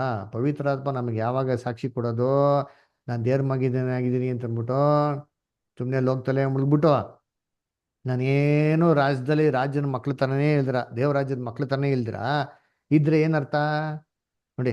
ಎಲ್ಲಿ ಥೆಸಲೋನಿಕಲ್ಲಿ ಹೇಳ್ತಾರೆ ಗೊತ್ತಾ, ಒಂದು ಮಾತು ನೋಡಿದ್ದೀನಿ, ಚೆನ್ನಾಗಿದೆ. ಎಲ್ಲಪ್ಪ ಇದೆ ಅಂದರೆ ಒಂದು ನಿಮಿಷ ರೀ, ಥೆಸಲೋನಿಕದಲ್ಲಿ ಒಂದು ನಿಮಿಷ ರೀ. 1 ಥೆಸಲೋನಿಕ 5ನೇ ಅಧ್ಯಾಯ 4 ಓದ್ಕೊಂಬನಿ ಅಂತೀನಿ. 4ರಿಂದ ಆದರೆ ಸಹೋದರೇ, ಓದಾಮ್ ಬ್ರದರ್. ಓದಿ ಆದರೆ ಸಹೋದರರೇ, ಆ ದಿನವು ಕಳ್ಳನಂತೆ ನಿಮ್ಮ ಮೇಲೆ ಬರತಕ್ಕದ್ದಲ್ಲ. ನೀವು ಕತ್ತಲೆಯಲ್ಲಿರುವವರಲ್ಲ, ನೀವೆಲ್ಲರೂ ಬೆಳಕಿನವರು ಹಗಲಿನವರು ಆಗಿದ್ರೆ ಅಷ್ಟೇ. ನಾವು ರಾತ್ರಿಯವರು ಅಲ್ಲ, ಕತ್ತಲೆಯವರು ಅಲ್ಲ. ಆದ ಕಾರಣ ನಾವು ಇತರರಂತೆ ನಿದ್ದೆ ಮಾಡದೆ ಎಚ್ಚರವಾಗಿರೋಣ, ಸ್ವಸ್ಥಚಿತ್ತರಾಗಿರೋಣ. ನೋಡ್ರ ಹೇಳ್ರಿ, ಫಸ್ಟ್ ಪಾಯಿಂಟು ನಮ್ಗೆಲ್ಲ ಸತ್ಯ ಗೊತ್ತಿರೋದ್ರಿಂದ ನಾವೆಂಥ ಮಕ್ಕಳು? ಬೆಳಕಿನ ಮಕ್ಕಳು. ಬೆಳಕಿನ ಮಕ್ಕಳಾಗಿರೋದ್ರಿಂದ ನಾವೇನು ಮಾಡೋಣ?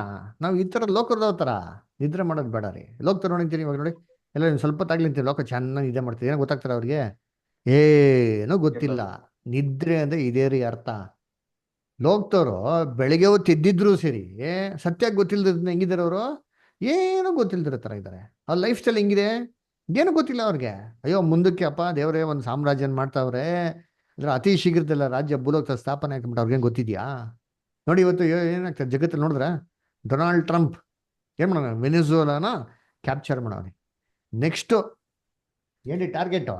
ನೆಕ್ಸ್ಟ್ ಬಂದ್ಬಿಟ್ಟು ಏನ್ರಿ ಗ್ರೀನ್ಲ್ಯಾಂಡ್ನ ಏನ್ರಿ ಅವ್ನು ಆಕ್ಯುಪೈ ಮಾಡ್ಕೊಬೇಕು ಅಂತವ್ರೆ. ಹೋದ್ರಿ ಇವತ್ತಿನ ಪೇಪರ್ಲ್ಲಿ ಕೊಟ್ಟಾರೆ, ಟೈಮ್ಸ್ ಆಫ್ ಇಂಡಿಯನ್ ಹೆಡ್ಲೈನ್ಸ್ ಅದೇ ಅದರ.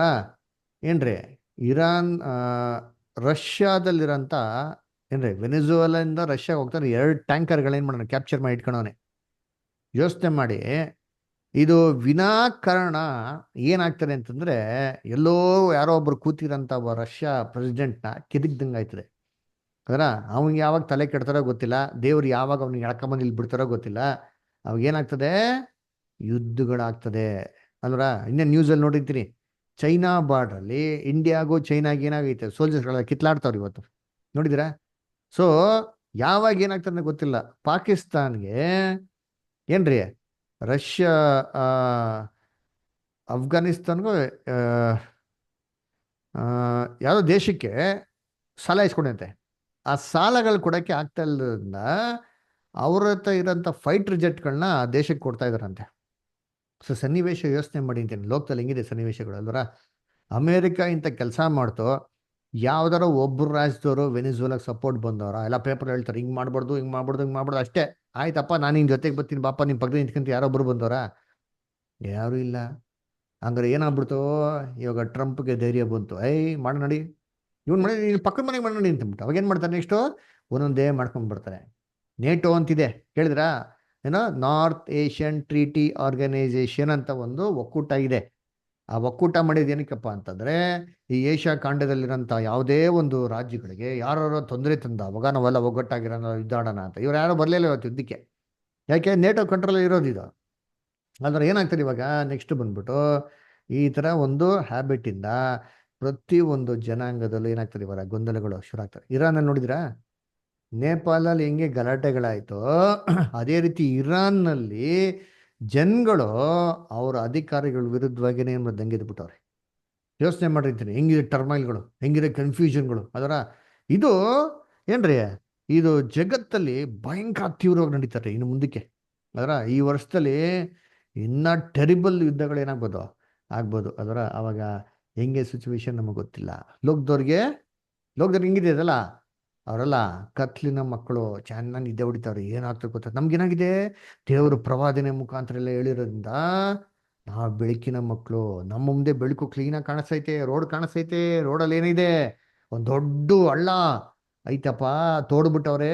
ನಾವು ಇದೇ ಹಿಂಗೆ ಹೋದ್ರೆ ದಿಢೀರ್ ಅಂತ ಹಳ್ಳಿಗೆ ಬಿದ್ದೋಯ್ದಿರಿ ಅಂತ ನಮಗೆ ಗೊತ್ತೈತೆ. ಲೋಕದಲ್ಲಿ ನಿಮ್ಗೆ ಗೊತ್ತು, ಎಲ್ಲ ಚೆನ್ನಾಗೈತೆ, ಸೂಪರ್ ಆಗಿರಣೆಪ್ಪ, ಹೋಗೋಣ ಅಂತಂದ್ಬಿಟ್ಟು.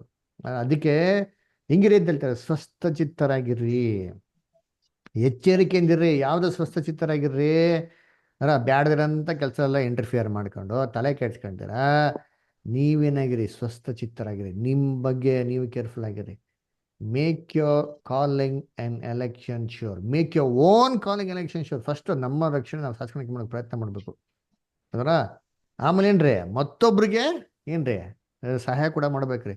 ಕೆಲವು ಜನ ನಮ್ಮ ರಕ್ಷಣೆ ಸಾಧಿಸ್ಕೊಂಡು ಸಾಕು ಅಂತಂದ್ಬಿಟ್ಟು ಕೈಕಾಲು ಕಟ್ಕೊಂಡ್ಬಿಟ್ಟು ಅವನು ಹೆಂಗಾರ ಬಿಟ್ಬಿಡ್ತಾರೆ. ಹಂಗಲ್ಲ ರೀ, ಕ್ರಿಸ್ತನು ತನ್ನನ್ನು ತಾನೇ ರಕ್ಷಿಸ್ತೀರ, ಮತ್ತೊಬ್ಬನ ಕೂಡ ರಕ್ಷಿಸ್ತಾರೆ ನೋಡಿದ್ರಿ. ಅದರ ದೇವ್ರಿಗೇನು ತಲೆ ಕೆಟ್ಟಿತ್ತ, ಏಸು ಕ್ರಿಸ್ತನ ಕಳ್ಸಿಡ್ಬೇಕು ಅಂತ. ನನ್ನ ಮಗನ ನಾನೇ ಕೊಡಲಿ, ಅವ್ನು ಸುಮ್ಮನೆ ಇದ್ಬಿಟ್ಟು ಹೋದ್ರೆ ಹೋಯ್ತಾನೆ, ಆದಮ್ಮ ಹಾಳಾಗೋಗಪ್ಪ, ಇನ್ನೊಂದು ಭೂಮಿ ತಗೋತೀನಿ, ಇನ್ನೊಂದು ಹೊಸ್ತಾಗಿ ಮಾಡ್ತೀನಿ. ಅಯ್ಯೋ ಈ ಥರ ಎಕ್ಸ್ಪೀರಿಯನ್ಸ್ ಬರ್ತಿರ್ತಿಲಿ ಏನ್ರಿ, ನಾನೇ ಇನ್ನೊಂದು ಸ್ವಂತ ಒಂದು ಮನುಷ್ಯನ ಸೃಷ್ಟಿ ಮಾಡ್ತೀನಿ, ಅವ್ನಿಗೆಲ್ಲ ಇರಬೇಕು ಅಂತಂದ್ಬಿಟ್ಟು ಮಾಡಿದಾರ ದೇವರು. ನೋ, ಸ್ವಾರ್ಥಿಯಾಗಿರ್ಬಾರ್ದು, ಮತ್ತೊಬ್ಬರ ಬಗ್ಗೆ ಕೂಡ ಥಿಂಕ್ ಮಾಡೋಗಿರ್ಬೇಕು. ಅದಕ್ಕೆ ದೇವ್ರು ಅಬ್ರಾಮ್ನ ಲೈಕ್ ಮಾಡಿದ್ದೆ ಈ ಕ್ಯಾರೆಕ್ಟರ್ ರೀ. ಯಾಕಂದ್ರೆ ಅಬ್ರಾಮ್ಗೆ ತಾನೇ ತನ್ನ ಆಶೀರ್ವಾದನೇ ಅಂತ ಯೋಚನೆ ಮಾಡಿಲ್ಲ. ಅದರ ಅವ್ನಿಗೇನಂತಂದ್ರೆ ಎಲ್ಲರೂ ಆಶೀರ್ವಾದ ಹೊಂದಬೇಕು ಅಂತಿತ್ತು ಮನಸ್ಸು. ಅದಕ್ಕೆ ನಿನ್ನ ಮುಖಾಂತರ ಎಲ್ಲಾರನ್ನೂ ಆಶೀರ್ವಾದ ಮಾಡ್ತೀನಿ ಹೇಳ್ಬೇಕಾರೆ ಅಬ್ರಾಮ್ಗೇನಾಯ್ತು, ಅಯ್ಯೋ ದೇವ್ರೆ ನೀ ಎಲ್ಲಾರನ್ನೂ ಆಶೀರ್ವಾದ ಮಾಡ್ತಿಯಲ್ಲ, ಅದು ನನಗೇನಾಗಿದೆ ತುಂಬಾ ತುಂಬ ಇಷ್ಟವಾಗಿದೆ ಅಂತ. ನಾನು ಮುಖಾಂತರ ಮಾಡಿದೆ ಅದು ಸೆಕೆಂಡ್ರಿ ಅಲ್ವರ. ಅದು ನೋಡ್ಬೇಕಾದ್ರೆ ಅದು ಎಲ್ಲರಿಗೂ ಬ್ಲೆಸ್ಸಿಂಗ್ಸ್ ಬರ್ತಾರೆ, ಅದೇ ಆಶೀರ್ವಾದ.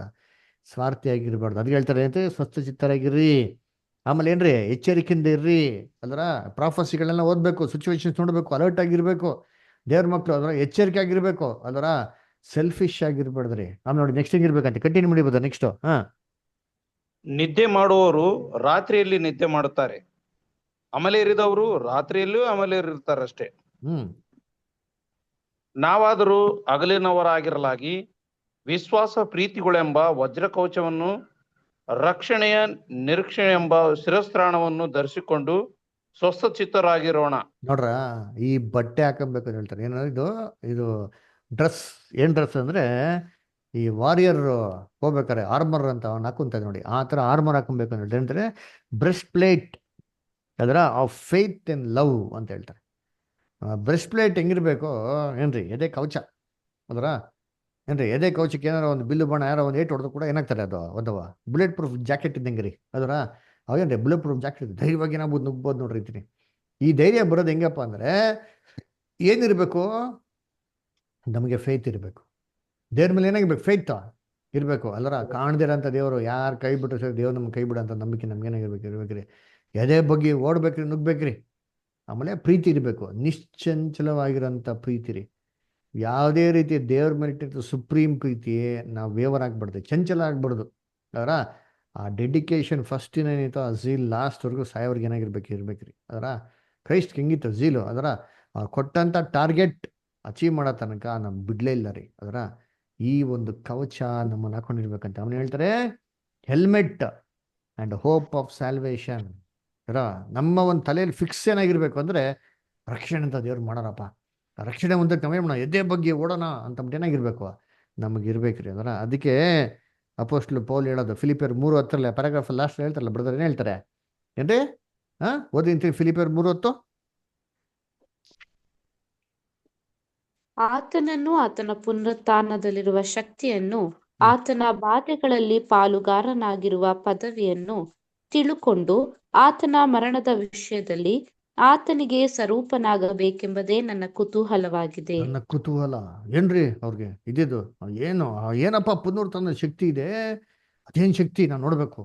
ಆ ಶಕ್ತಿ ನಾನು ನೋಡಬೇಕು, ನಾನು ಅಚೀವ್ ಮಾಡಬೇಕು, ಅದನ್ನ ನೋಡ್ಕೊಳಕ್ಕೆ ನಾವು ಫುಲ್ ಅದ್ರೊಳಗೆ ನಾನು ಇರಬೇಕು ಅಂತಂದ್ಬಿಟ್ಟು ಎಷ್ಟು ಪ್ರಯಾಸ ಪಟ್ಟರು ಅಪೊಸ್ತಲ ಪೌಲು ಅಂದರೆ, ಕುತೂಹಲದಿಂದ ಎಷ್ಟು ಆಸಕ್ತಿನ ಪಟ್ಟರು ಅಂದರೆ ಆತನಿಗೆ ಸದೃಶ್ಯನಾಗಿರೋ ಮರಣ ಇರಬೇಕು ಅಂದ್ರೆ. ಏನು ಸದೃಶ್ಯನಾಗಿರೋ ಮರಣ?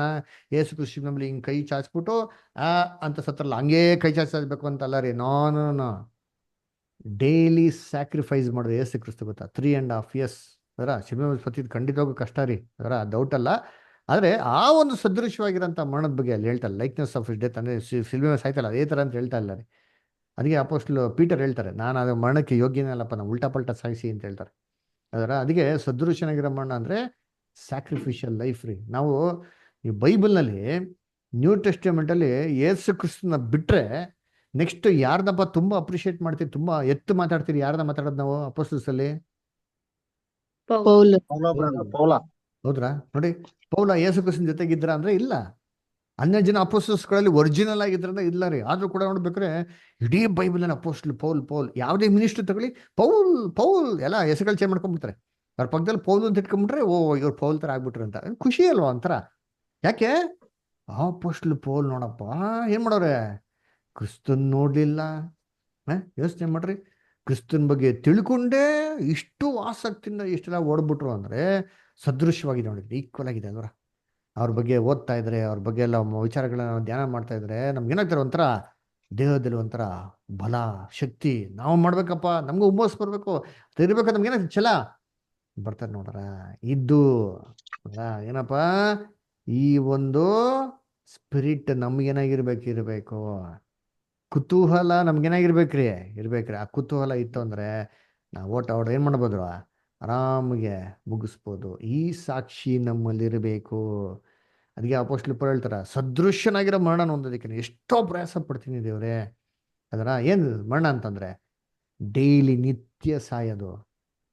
ಅದರ ಲಾಸ್ಟಲ್ಲಿ ಸತ್ತೋಗ್ಬಿಡ್ತೀನಿ, ಲಾಸ್ಟಲ್ಲಿ ದೇವ್ರ ನಂಬಿಕೆಸ್ತಾಗಿರ್ತೀನಿ. ನೋ, ಅದರ ನೀನು ನಾಳೆ ನಂಬಿಕೆಸ್ತಾಗಿರ್ತೀನಿ ಅಂದ್ಬಿಟ್ಟು ಇವತ್ತು ಪ್ರೂವ್ ಮಾಡಿ ನೋಡ್ಸಿ ಅಂತ ಹೇಳ್ತಾರೆ, ಡೇ ಟು ಡೇ.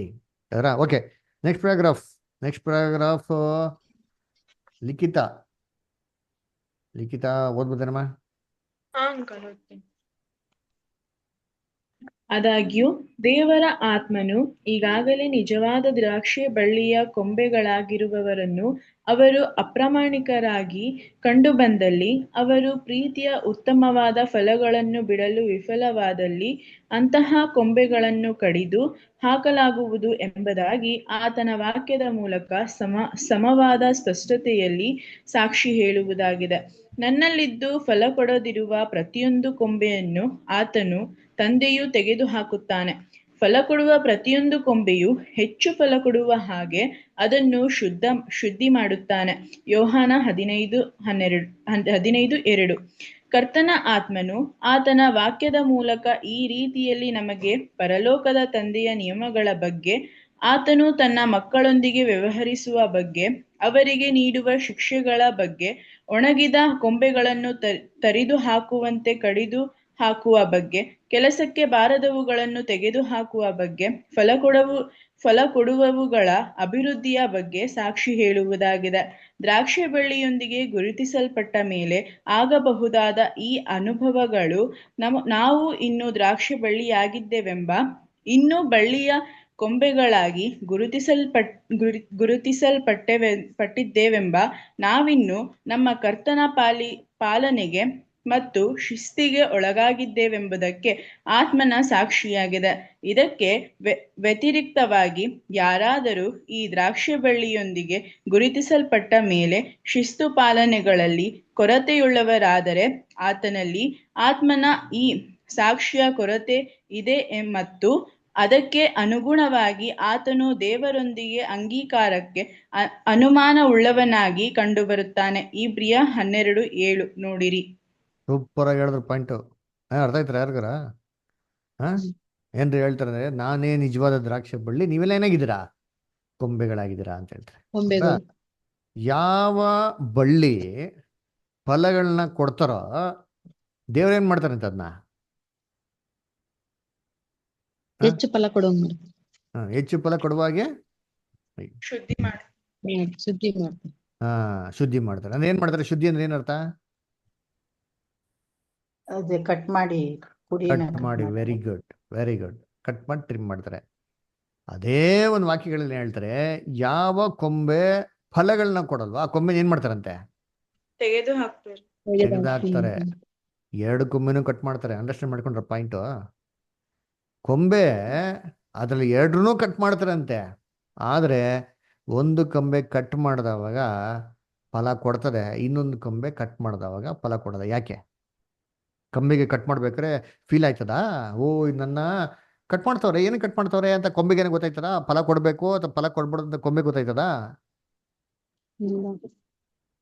ಹಾ, ಯೋಚನೆ ಮಾಡಿ. ಒಂದು ಗಿಡಕ್ಕೆ ಹೋಗ್ಬಿಟ್ಟು ಒಂದು ಕೊಂಬೆ ಕಟ್ ಮಾಡ್ತೇವೆ ಅಂದ್ರೆ, ಓ ನನ್ನ ಯಜಮಾನ ಕಟ್ ಮಾಡ್ತಾ ಇರೋದು, ಇಲ್ಲಿ ಫಲ ಕೊಡ್ಲಿ ಅಂತ ಕಟ್ ಮಾಡ್ತಾರೆ. ಕೊಂಬೆಗೇನೋ ಗೊತ್ತಾಯ್ತಾನೆ? ಕೊಂಬೆಗೇನು ಗೊತ್ತಾಗಲ್ಲ ರೀ ಅಲ್ವರಾ? ಏನಪ್ಪ ಇದರಲ್ಲಿ ಅಂದ್ರೆ ಟ್ರಯಲ್ಸ್, ಶುದ್ಧೀಕರಣ ಅಂತಂದ್ಬಿಟ್ಟು ಇಬ್ರಿಗೂ ಇದೆ. ಎಲ್ಲಾ ದೇವ್ರ ಮಕ್ಳಿಗೂ ಶುದ್ಧೀಕರಣ ಇದೆ ರೀ. ಇದು ನಮಗೆ ವಿಟ್ನೆಸ್. ಬ್ರದರ್ ಅಸಲ್ ಸೂಪರ್ ಆಗಿ ಬರ್ತಾವೆ. ಬೈಬಲ್ ಹೇಳಿದ್ರಿ ಸತ್ಯವೇದ ವಾಕ್ಯಗಳು. ನಮ್ಮ ಜೀವಿತದಲ್ಲಿ ಶುದ್ಧೀಕರಣ ಇರಬೇಕು. ಶೋಧನೆಗಳು, ಅದರ ಹಿಂಸೆಗಳು, ಕಷ್ಟಗಳು, ಸಂಕಟಗಳು ಇವೆಲ್ಲ ಇರ್ಬೇಕು. ಇದೇ ನಮ್ಮನ್ನ ಏನ್ ಮಾಡೋದು? ಶುದ್ಧ ಮಾಡೋದು. ನಮ್ಮಲ್ಲಿರೋಂಥ ಕೆಟ್ಟದನ್ನೆಲ್ಲ ತೆಗೆದಾಕದು ಯಾವುದು? ಇದು ನಮ್ಮ ಲೈಫಲ್ಲಿ ಇದಿಲ್ಲ ಅಂತ ತಿಳ್ಕೊಳ್ರಿ. ಏನ್ ಮಾಡ್ಬೇಕು ಅಂತ ಹೇಳ್ತಾರೆ? ಒಂದು ಪ್ರಶ್ನೆ ಹಾಕೊಳ್ರಪ್ಪ, ನೀವು ಕೊಂಬೆ ಆಗಿದ್ದೀರೋ ಇಲ್ವೋ ಅಂತ ಹೇಳ್ತಾರೆ. ಎಲ್ಲಾ ತರ ಸುಖ ಸೌಕರ್ಯ, ಎಲ್ಲಾ ತರ ಸಂತೋಷ, ನಾನು ಎದು ನೋಡೋಂಥದ್ದೇ ಎಲ್ಲ ತರ ಇರಬೇಕು ಅಂತಂದ್ರೆ ಅದು ಅಲ್ಲ ರೀ ecclesia. That is not the ecclesia at all. ಅದು ದೇವ್ರ ಮಕ್ಕಳು ಒಂದು ಏನ್ರಿ ಐಕ್ಯತೆ ಅಲ್ವೇ ಅಲ್ಲ ರೀ. ಎಲ್ಲಾ ತರ ವಿಭಿನ್ನವಾಗಿರ್ಬೇಕು. ಏನಕ್ಕೆ ಯೇಸು ಕ್ರಿಸ್ತು 12 ಜನ ಆಯ್ಕೆ ಮಾಡಿದ್ರು? ಯೇಸು ಕ್ರಿಸ್ತು ಯಾಕೆ 7 ಜನ ಆಯ್ಕೆ ಮಾಡಿಲ್ಲ? 12 ಜನ ಯಾಕೆ ಗೊತ್ತಾ? ಯಾರಿಗೂ ಗೊತ್ತಿದ್ಯಾ? ಒಂದು ವರ್ಷದಲ್ಲಿ ಎಷ್ಟು ತಿಂಗಳಿದೆ? 12. ಯಾಕೆ 12 ತಿಂಗಳು ಮಾಡವ್ರೆ? ಯಾಕೆ ವರ್ಷಕ್ಕೆ 12 ತಿಂಗಳು ಇಟ್ಟರು ದೇವರು? 15, 20, 30 ಇರ್ಬೋದಿಲ್ಲ. ಯಾಕೆ ಇಟ್ಟಿಲ್ಲ ಗೊತ್ತಾ? ಹೇಗೆ ಗೊತ್ತಿದೆ ಯಾರಿಗಾರ? ಸೂರ್ಯ ಏನ್ರಿ? ಸೂರ್ಯ ಇದೆ ಗೊತ್ತಾ? ಸೂರ್ಯನ ಸುತ್ತಲೂ ಭೂಮಿಯನ್ನು ರೌಂಡ್ ಹೊಡೆಯಕ್ಕೆ ಎಷ್ಟು ಬೇಕು ಸಮಯ? 361 ದಿನಗಳು. ಅಂದ್ರೆ ಎಷ್ಟಾಯ್ತು? ಅಂದ್ರೆ ಎಷ್ಟು ವರ್ಷ? 1 ವರ್ಷ ಬ್ರದರ್. 1 ವರ್ಷ. ಅಂದ್ರೆ 1 ವರ್ಷದಲ್ಲಿ ಎಲ್ಲಾ ತರ ಸೀಸನ್ ಇದೆ ಅಂತ ಅರ್ಥ ರೀ. ಅಂದ್ರೆ ಏನಪ್ಪ ಅರ್ಥ ಅಂದ್ರೆ 1 ವರ್ಷದಲ್ಲಿ ಎಲ್ಲಾ ತರ ಮನುಷ್ಯರು ಹುಟ್ಟಿರ್ತಾರೆ ಅಂತ ಅರ್ಥ. 1 ವರ್ಷದಲ್ಲಿ ಎಲ್ಲಾ ತರ ಸೀಸನ್ ಅಂದ್ರೆ ಎಲ್ಲಾ ತರ ಸೀಸನ್ ಎಲ್ಲಾ ತರ ಮನುಷ್ಯನಾಗಿರ್ತ ಹುಟ್ಟಿರ್ತಾರೆ ಅಂತ ಅರ್ಥ. ಈ ಎಲ್ಲಾ ತರ ಮನುಷ್ಯರನ್ನ ಅರ್ಥ ಮಾಡ್ಕೊಳಕ್ಕೆ ಎಲ್ಲಾ ಸೀಸನ್ ಹುಟ್ಟಿರಂತ 12 ಜನ ಶಿಷ್ಯರನ್ನ ಏನ್ ಮಾಡಿದ್ರು? ಕ್ರಿಸ್ತನ ಆಯ್ಕೆ ಮಾಡಿದ್ರು. ಒಬ್ಬೊಬ್ಬರು ಒಂಥರ ಹೆಂಗಿದ್ರು? ಎಲ್ಲಾರು ಹೊಂದಾಣಿಕೆಯಿಂದ ಸೂಪರ್ ಆಗಿ ಎಕ್ಸಲೆಂಟ್ ಆಗಿ ಯೇಸು ಕ್ರಿಸ್ತು ಹೇಳಿದಂತ ರೀತಿಲಿ ಒಂದಾಗಿರಯ್ಯ ಅಂತಂದ್ರೆ ಒಂದಾಗೇ ಇದ್ರ ಅವರಲ್ಲ. ಒಬ್ರು ನೋಡಿದ್ರೆ ಒಬ್ರಿಗೆ ಆಗಲ್ಲ. 3 ಜನ ಒಂದು ಟೀಮು, ಮಿಕ್ಕಿದ 7 ಜನ ಇನ್ನೊಂದು ಟೀಮು, ಇನ್ನೊಬ್ರು ಒಂದು ಟೀಮು, ಇನ್ನೊಬ್ರು ಅವ್ರದೇ ಸಪ್ರೇಟ್ ಬಿಡಿ ರೋಡ್, ಹೇಳಿ ಮಾತೆ ಕೇಳಲ್ಲ. ಅದರ ಈ ತರ ಒಂದು ಟೀಮು ಅದರ. ಸೊ ಏನ್ಗಿತ್ತು? ಇಟ್ ವಾಸ್ ಎ ಟೀಮ್ ಅದರ. ಯಾಕಪ್ಪ ಅಂದ್ರೆ ಅವ್ರನ್ನೆಲ್ಲಾರನು ದೇವ್ರೇನ್ ಮಾಡಿದ್ರು? ಟಕ ಟಕ ಟಕ ಅಂತ ಶುದ್ಧ ಮಾಡಿದ್ರು ಅಂತೀವಿ. ಅದ್ರಲ್ಲಿ ಯೂದಾಸ್ ಏನ್ ಮಾಡ್ದ? ನನಗೇನೇ ಟ್ರಿಮ್ ಮಾಡ್ಲಿ ನಾನು ಕೇಳಲ್ಲ, ನೀ ಏನಾರ ಕತ್ತರಿಸ್ಕೊ. ಕೊನೆಗೆ ಏನ್ ಮಾಡಿದ್ರು? ದೇವರ ಕೊಂಬೆನ ಕಿತ್ತು ಮಾಡಿ ಬಿಸಾಕ್ಬಿಟ್ರು. ಹೊಟ್ಟೋದ್ರು ಅವರು. ಸಭೆ ಇರಲಿಲ್ಲ ಜಾಸ್ತಿ ದಿನ. ಯಾಕಿರಲಿಲ್ಲ? ಯಾಕಂದ್ರೆ ಆ ಕೊಂಬೆನ ಕೂಡ ಕಟ್ ಮಾಡ್ಬೇಕಾದ್ರೆ ಕೊಂಬೆನ ಅವ್ನ್ ಕಿತ್ತಾಕಿಲ್ಲ ರೀ ದೇವರು. ಅದನ್ನ ಶುದ್ಧೀಕರಣ ಮಾಡಕ್ಕೆ ಏನ್ ಮಾಡಿದ್ರು? ದೇವ್ರು ಟ್ರಿಮ್ ಮಾಡೋದು ಅವ್ನಿಗೆ ಇಷ್ಟ ಆಗಿಲ್ಲ. ನನ್ನ ಯಾಕೆ ಟ್ರಿಮ್ ಮಾಡ್ಬೇಕು? ನನ್ನಲ್ಲಿ ಹೆಂಗ್ ಕೊಡ್ತಾ ಇದ್ದೀನಿ? ನಾನು ಚೆನ್ನಾಗಿದ್ದೀನಿ. ಎಲ್ಲ ಇವ್ರದೇ ಪ್ರಾಬ್ಲಮ್ಗಳು, ಬಾ ಆಟದ ಕೊರತೆಗಳು ಹೇಳ್ತಾ ಇರೋದು. ಕೊನೆಗೆ ಕ್ರಿಸ್ತನ್ಗೆ ಹೇಳ್ಬಿಟ್ರು ಕೊರತೆಗಳನ್ನ. ಅದರ ನೀವ್ ಹಿಂಗೆ ಅಂತ ಅಂದ್ಬಿಟ್ಟು ಹಿಂಗ್ ಮಾಡೋದು ಚೆನ್ನಾಗಿರೋದು ಅಂದ್ಬಿಟ್ಟು ಕ್ರಿಸ್ತನ್ ಏನ್ ಮಾಡ್ತಾರೆ? ಇಂಡೈರೆಕ್ಟ್ ಆಗಿ ರಿಬ್ಯೂಕ್ ಮಾಡ್ತಾರೆ. ಕೊನೆಗೆ ಏನ್ ಮಾಡ್ತಾನೆ ಅವನು? ಕ್ರಿಸ್ತನ್ನೇ ರಿಜೆಕ್ಟ್ ಮಾಡ್ಬಿಡ್ತಾನೆ ಅಂತೀನಿ ಅಲ್ಲ, ಅಲೆಗಳಿಸ್ಬಿಡ್ತಾನೆ ಅಲ್ವರ. ಅದಕ್ಕೆ ಕರ್ತನಲ್ಲಿ ಪ್ರೀತಿ ಅನ್ಗಳೇ, ನಾವು ಏನ್ಬೇಕು? ನಮ್ಮನ್ನ ದೇವರು ಕೊಂಬೆ ಆಗಿ ಕತ್ತರಿಸ್ತಾ ಇರ್ಬೇಕಾದ್ರೆ ನಮ್ಗೇನಿರ್ಬೇಕು? ನಮ್ಮಲ್ಲಿ ಒಳ್ಳೆ ಕ್ಯಾರೆಕ್ಟರ್ಗಳನ್ನ ನಾವು ನೋಡಿಸ್ಬೇಕ್ರಿ. ರಿಫ್ಲೆಕ್ಷನ್ ಏನ್ ಮಾಡಬೇಕು ನಾವು ಅದರಲ್ಲಿ? ಒಳ್ಳೆ ಫಲಗಳು. ಏನು ಫಲಗಳು? ಕೊಂಬೆ, ನಾವು ನಿಜವಾದ ಕೊಂಬೆ ಆದ್ರೆ, ಒಳ್ಳೆ ಪ್ರತಿಫಲ ಕೊಡೋಂಥ ಒಳ್ಳೆ ಕೊಂಬೆಗಳಾದ್ರೆ, ಒಳ್ಳೆ ಸ್ಪಿರಿಟ್ ಅನ್ನು ತಗೊಂಡಂದ್ರೆ ನಾವು ಒಳ್ಳೆ ಕ್ಯಾರೆಕ್ಟರ್ಗಳನ್ನ, ಫ್ರೂಟ್ಸ್ಗಳನ್ನ, ದೇವ್ರು ಎದುರು ನೋಡೋಂಥ ಒಳ್ಳೆ ಫಲಗಳನ್ನ ಏನ್ ಮಾಡ್ತೀವಿ? ನಾವು ಎದುರು ನೋಡಿಸ್ತೀವಿ ಅಲ್ವರ. ಇಂಟೆನ್ಷನ್ ಒಂದೇ. ದೇವರು ಯಾರನ್ನ ಶಿಕ್ಷಿಸ್ಬಿಟ್ಟು ಹಾಳು ಮಾಡಿ ಅವ್ರನ್ನ ಸರ್ವನಾಶ ಮಾಡಬೇಕು, ಅವ್ರಿಗೆ ಚಿತ್ರಹಿಂಸೆ ಕೊಡಬೇಕು ಅಂತ ದೇವ್ರು ಯಾರಿಗೂ ಉದ್ದೇಶ ಇಲ್ಲ ರೀ. ಅವರಲ್ಲಿ ದೇವತೆ ಒಡಂಬಡಿಕೆ ಮಾಡ್ಕೊಂಡಿದ್ದಾರೆ ಗೊತ್ತಾ? ನನ್ನ ಮಕ್ಕಳಾಗಿರ್ತಾರೆ ಅಂತ. ಈಗೋ ಈತನ ನನ್ನ ಪ್ರಿಯ ಮಗನು, ಈತನ ನಾನು ಮೆಚ್ಚಿದ್ದೀನಿ ಅಂತಂತ ದೇವರು ಹೇಳಂತ ಕ್ಯಾರೆಕ್ಟರ್ಗೆ ಬರೋ ತನಕ ದೇವ್ರು ಏನ್ ಮಾಡ್ತಾರೆ? ಅವನ್ನ ಟ್ರಿಮ್ ಮಾಡ್ತಿರ್ತಾರೆ. ಇವಾಗ ಯೋಚನೆ ಮಾಡಿರ್ತೀನಿ ಏನ್ರಿ? ಯಾರೋ ಒಬ್ರು ಒಂದು ಸ್ಕೂಲಲ್ಲಿ ಒಂದು ಒಡ್ಡ ಇರ್ತಂತ ತಿಳ್ಕೊಳ್ರಿ. ಆ ಒಡ್ಡ ಬಂದ್ಬಿಟ್ಟು ನಾಳೆ IAS ಆಫೀಸರ್ ಆಗ್ತಾನೆ ಅಂತಂದ್ರೆ, ಅಥವಾ IPS ಆಫೀಸರ್ ದೊಡ್ಡ ಇದಾಗ್ತಾನೆ ಅಂತಂದ್ರೆ ಹೆಂಗಾಗ್ತಾನೆ? ಸುಮ್ಮನೆ ಏನೋ ಅವನಿಗೆ ಕರೆಕ್ಷನ್ಸ್ ಏನೂ ಇಲ್ದಿರ, ಇನ್ಸ್ಟ್ರಕ್ಷನ್ಸ್ ಏನೂ ಇಲ್ದಿರ, ಅವನಷ್ಟಕ್ಕೆ ಅವನು ಇದ್ದಂಥ ರೀತಿಲಿ ಹೋಗ್ಬಿಟ್ರೆ, ಮನಸ್ಸಿಗೆ ಬಂದಂಥ ರೀತಿಲಿ ಮಾಡ್ಕೊಂಬಿಟ್ರೆ, ಅವ್ನು ಸಂತೋಷವಾಗಿ ಇದ್ಬಿಟ್ರೆ ಅವ್ನು ನಾಳೆ ಒಳ್ಳೆ ವ್ಯಕ್ತಿ ಆಗ್ತಾನ ಅವರ. ಅದನ್ನೇ ಹೇಳ್ತಾರೆ ಅಪೊಸ್ತಲ ಪೌಲ್ ಈಬ್ರೂಸಲ್ಲಿ, ಅವರ ಯಾವ ತಂದೆ ಮಕ್ಕಳಿಗೆ ಶಿಕ್ಷೆ ಕೊಡಲ್ವೋ ಅರ್ಥ ಮಾಡ್ಕೊಳ್ಳಿ, ಅವನು ಹೆಂಗೆ ಹುಟ್ಟಿದ್ದಂತೆ ಆಧಾರದಿಂದ ಹುಟ್ಟ, ಅಂದರೆ ಅವನು ಸ್ವಂತ ಅಪ್ಪನ ಮಗ ಅಲ್ಲ, ಅವನು ಬೇರೆ ಥರ ಹುಟ್ಟಿದ್ದು ಅಂತ ಅಂದ್ಬಿಡ್ತಾರೆ. ಅದರ ಹಂಗಂದ್ರೆ ನಮ್ಮ ಜೀವಿತದಲ್ಲಿ ಶಿಕ್ಷೆಗಳಿತ್ತು ಅಂದರೆ ತುಂಬ ಸಂತೋಷ ಪಡೋಕೆ. ನಮ್ಮ ಶೋಧನೆ ಬರ್ತಾ ಲೈಫಲ್ಲಿ, ಶೋಧನೆ, ಕಷ್ಟ, ಸಂಕಟ, ತೊಂದರೆ, ಹಿಂಸೆ ಎಲ್ಲ ಬರ್ತಾ ನಿಂತ್ರಿ, ನಾವು ಎದುರುವಂಥದ್ದು ಒಂದೂ ಆಗಲ್ಲ. ಆವಾಗೇ ನಾವು ಹೆಂಗೋದು ಥಿಂಕ್ ಮಾಡಬೇಕು, ಓ ವೆರಿ ಗುಡ್ ಅಪ್ಪ, ದೇವ್ರನ್ನ ಹತ್ರ ಏನು ಮಾಡ್ತಾವ್ರೆ, ನನ್ನಲ್ಲಿ ಏನೋ ಡೆವಲಪ್ ಮಾಡಬೇಕು ಅಂತ ದೇವ್ರು ನನ್ನ ಪ್ರಯತ್ನ ಮಾಡ್ತಾವ್ರೆ, ಪ್ರಯಾಸ ಪಡ್ತಾವ್ರೆ, ಪರೀಕ್ಷೆ ಮಾಡ್ತಾವ್ರೆ, ಅದನ್ನು ಡೆವಲಪ್ ಮಾಡ್ಕೊಳಕ್ಕೆ ನಾನೇನು ಮಾಡೋಣ, ನಾನು ಪ್ರಯತ್ನ ಮಾಡೋಣ ಅಂತ ಅಂದ್ಬಿಟ್ಟು ಒಳ್ಳೆ ಆ್ಯಟಿಟ್ಯೂಡಲ್ಲಿ ಯಾರು ಸ್ವೀಕಾರ ಮಾಡ್ತಾರೋ ಅವರೇ ಒಳ್ಳೆ ಕೊಂಬೆ, ಒಳ್ಳೆ ಫಳಗಳು ಏನು ಮಾಡ್ತಾರೆ ಟಕ ಟಕ ಟಕ ಅಂತ ಬಿಡ್ತಾ ಹೋಗ್ತಾರೆ. ಇದನ್ನು ಡೆವಲಪ್ ಮಾಡ್ಕೊಳ್ಳೋಣ, ನಾನು ಹಿಂಗೆ ಇರ್ತೀನಿ, ಹಠಮಾರಿಯಾಗಿ ಇರ್ತೀನಿ, ನಾನು ಹಿಂಗೆ ಹಠ ಸ್ವಭಾವ, ನಾನು ಇದ್ದಂಗೆ ಇರ್ತೀನಿ ಅಂತಂದರೆ ದೇವರು 6:3 ಊನು ಬಿಡ್ತಾರೆ ಹಂಗೆ ನೆಟ್ಟಿಗೆ ತಾನಾಗಿ ಅಷ್ಟೇ. ಅದರ ಏನು ಮಾಡ್ತಾರೆ, ರಾಜ್ಯಭಾರನ ಕಿತ್ಕೊಂಡು, ನಮ್ಮ ಕಿರೀಟ ಹಂಗೆ ಕಿತ್ಕೊಂಡು, ಯಾರು ಯೋಗ್ಯವಾಗಿದ್ದಾರೋ ಅವ್ರಿಗೆ ಏನು ಮಾಡ್ತಾರೆ, ಕೊಡ್ತಾರೆ. ಯೋಚನೆ ಮಾಡಿ, ಇಷ್ಟೆಲ್ಲ ಕಷ್ಟಪಟ್ಟು ಸುಮ್ಮನೆ ನಾವು ಅಯೋಗ್ಯವಾಗಿ ಹೋಗೋದಿಕ್ಕ. ಅದರ ದೇವ್ರು ನಮ್ಗೆ ಇಷ್ಟೆಲ್ಲ ದಯ ಕೊಟ್ಟವ್ರೆ, ಎಷ್ಟೆಲ್ಲ ಕೃಪೆ ಕೊಟ್ಟವ್ರೆ, ಅದರ ಅವ್ರ ಮನಸ್ಸಿಗೆ ಬೇಜಾರು ಮಾಡ್ತಾರೆ ನಡ್ಕೊಳ್ಬೇಕಾ ನಾವು. ನೋಡಿ ಬೈಬಲ್ ಹೇಳ್ತಾರೆ ಗೊತ್ತಾ, ಒಂದು ವಾಕ್ಯ ನೋಡಿ ತುಂಬ ಚೆನ್ನಾಗಿದೆ. ಈಬ್ರೂಸಲ್ಲಿ ಓದ ನೋಡಿರ್ತೀನಿ, ಇಲ್ಲಿ 13ನೇ ಅಧ್ಯಾಯ ಓದಿರ್ತೀನಿ, 13ರಲ್ಲಿ ಸಾರಿ 10ನೇ ಅಧ್ಯಾಯಕ್ಕೆ ಬಂದಿರ್ತೀನಿ, 10ನೇ ಅಧ್ಯಾಯ 26 ಓದ್ಕೊ ಬಂದಿರ್ತೀನಿ, 10:26. ಯಾಕೆಂದರೆ ಸತ್ಯದ ಪರಿಜ್ಞಾನವನ್ನು ನಾವು ಹೊಂದಿದ ಮೇಲೆ ಬೇಕೆಂದು ಪಾಪ ಮಾಡಿದರೆ ಪಾಪ ಪರಿಹಾರಕ್ಕಾಗಿ ಇನ್ಯಾವ ಯಜ್ಞವೂ ಇರುವುದಿಲ್ಲ. ನೋಡ್ರ, ಬೇಕಂತ ಪಾಪ ಮಾಡಿದ್ರೆ ಕೆಲವೊಂದು ವಿಚಾರ ಹೆಂಗಿದೆ ಗೊತ್ತಾ, ಬೇಕು ಅಂತ ಮೊಂಡುತನ ಹಠಾನ್ ಸಾಗಿಸ್ತೀನಿ ನೋಡಿರ್ತೀನಿ. ಬೇಕು ಬೇಕು ಅಂತ ಮಾಡಿದ್ರೆ ಇದಕ್ಕೆ ಮಾತ್ರ ಯಾವ ಪರಿಹಾರ ಇಲ್ಲ ರೀ.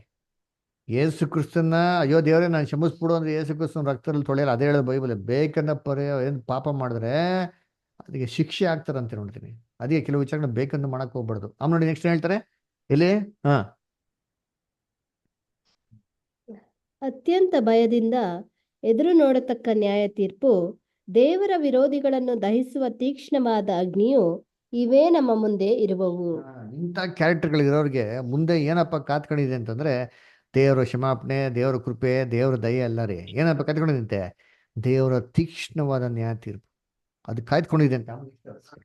ಮೋಶೆಯ ವಿಧಿಗಳನ್ನು ಅಸಡ್ಡೆ ಮಾಡಿದವನಿಗೆ 2 ಇಲ್ಲವೇ 3 ಸಾಕ್ಷಿಗಳ ಮಾತಿನ ಮೇಲೆ ಕನಿಕರವಿಲ್ಲದೆ ಮರಣದಂಡನೆ ಆಗುತ್ತದಷ್ಟೇ.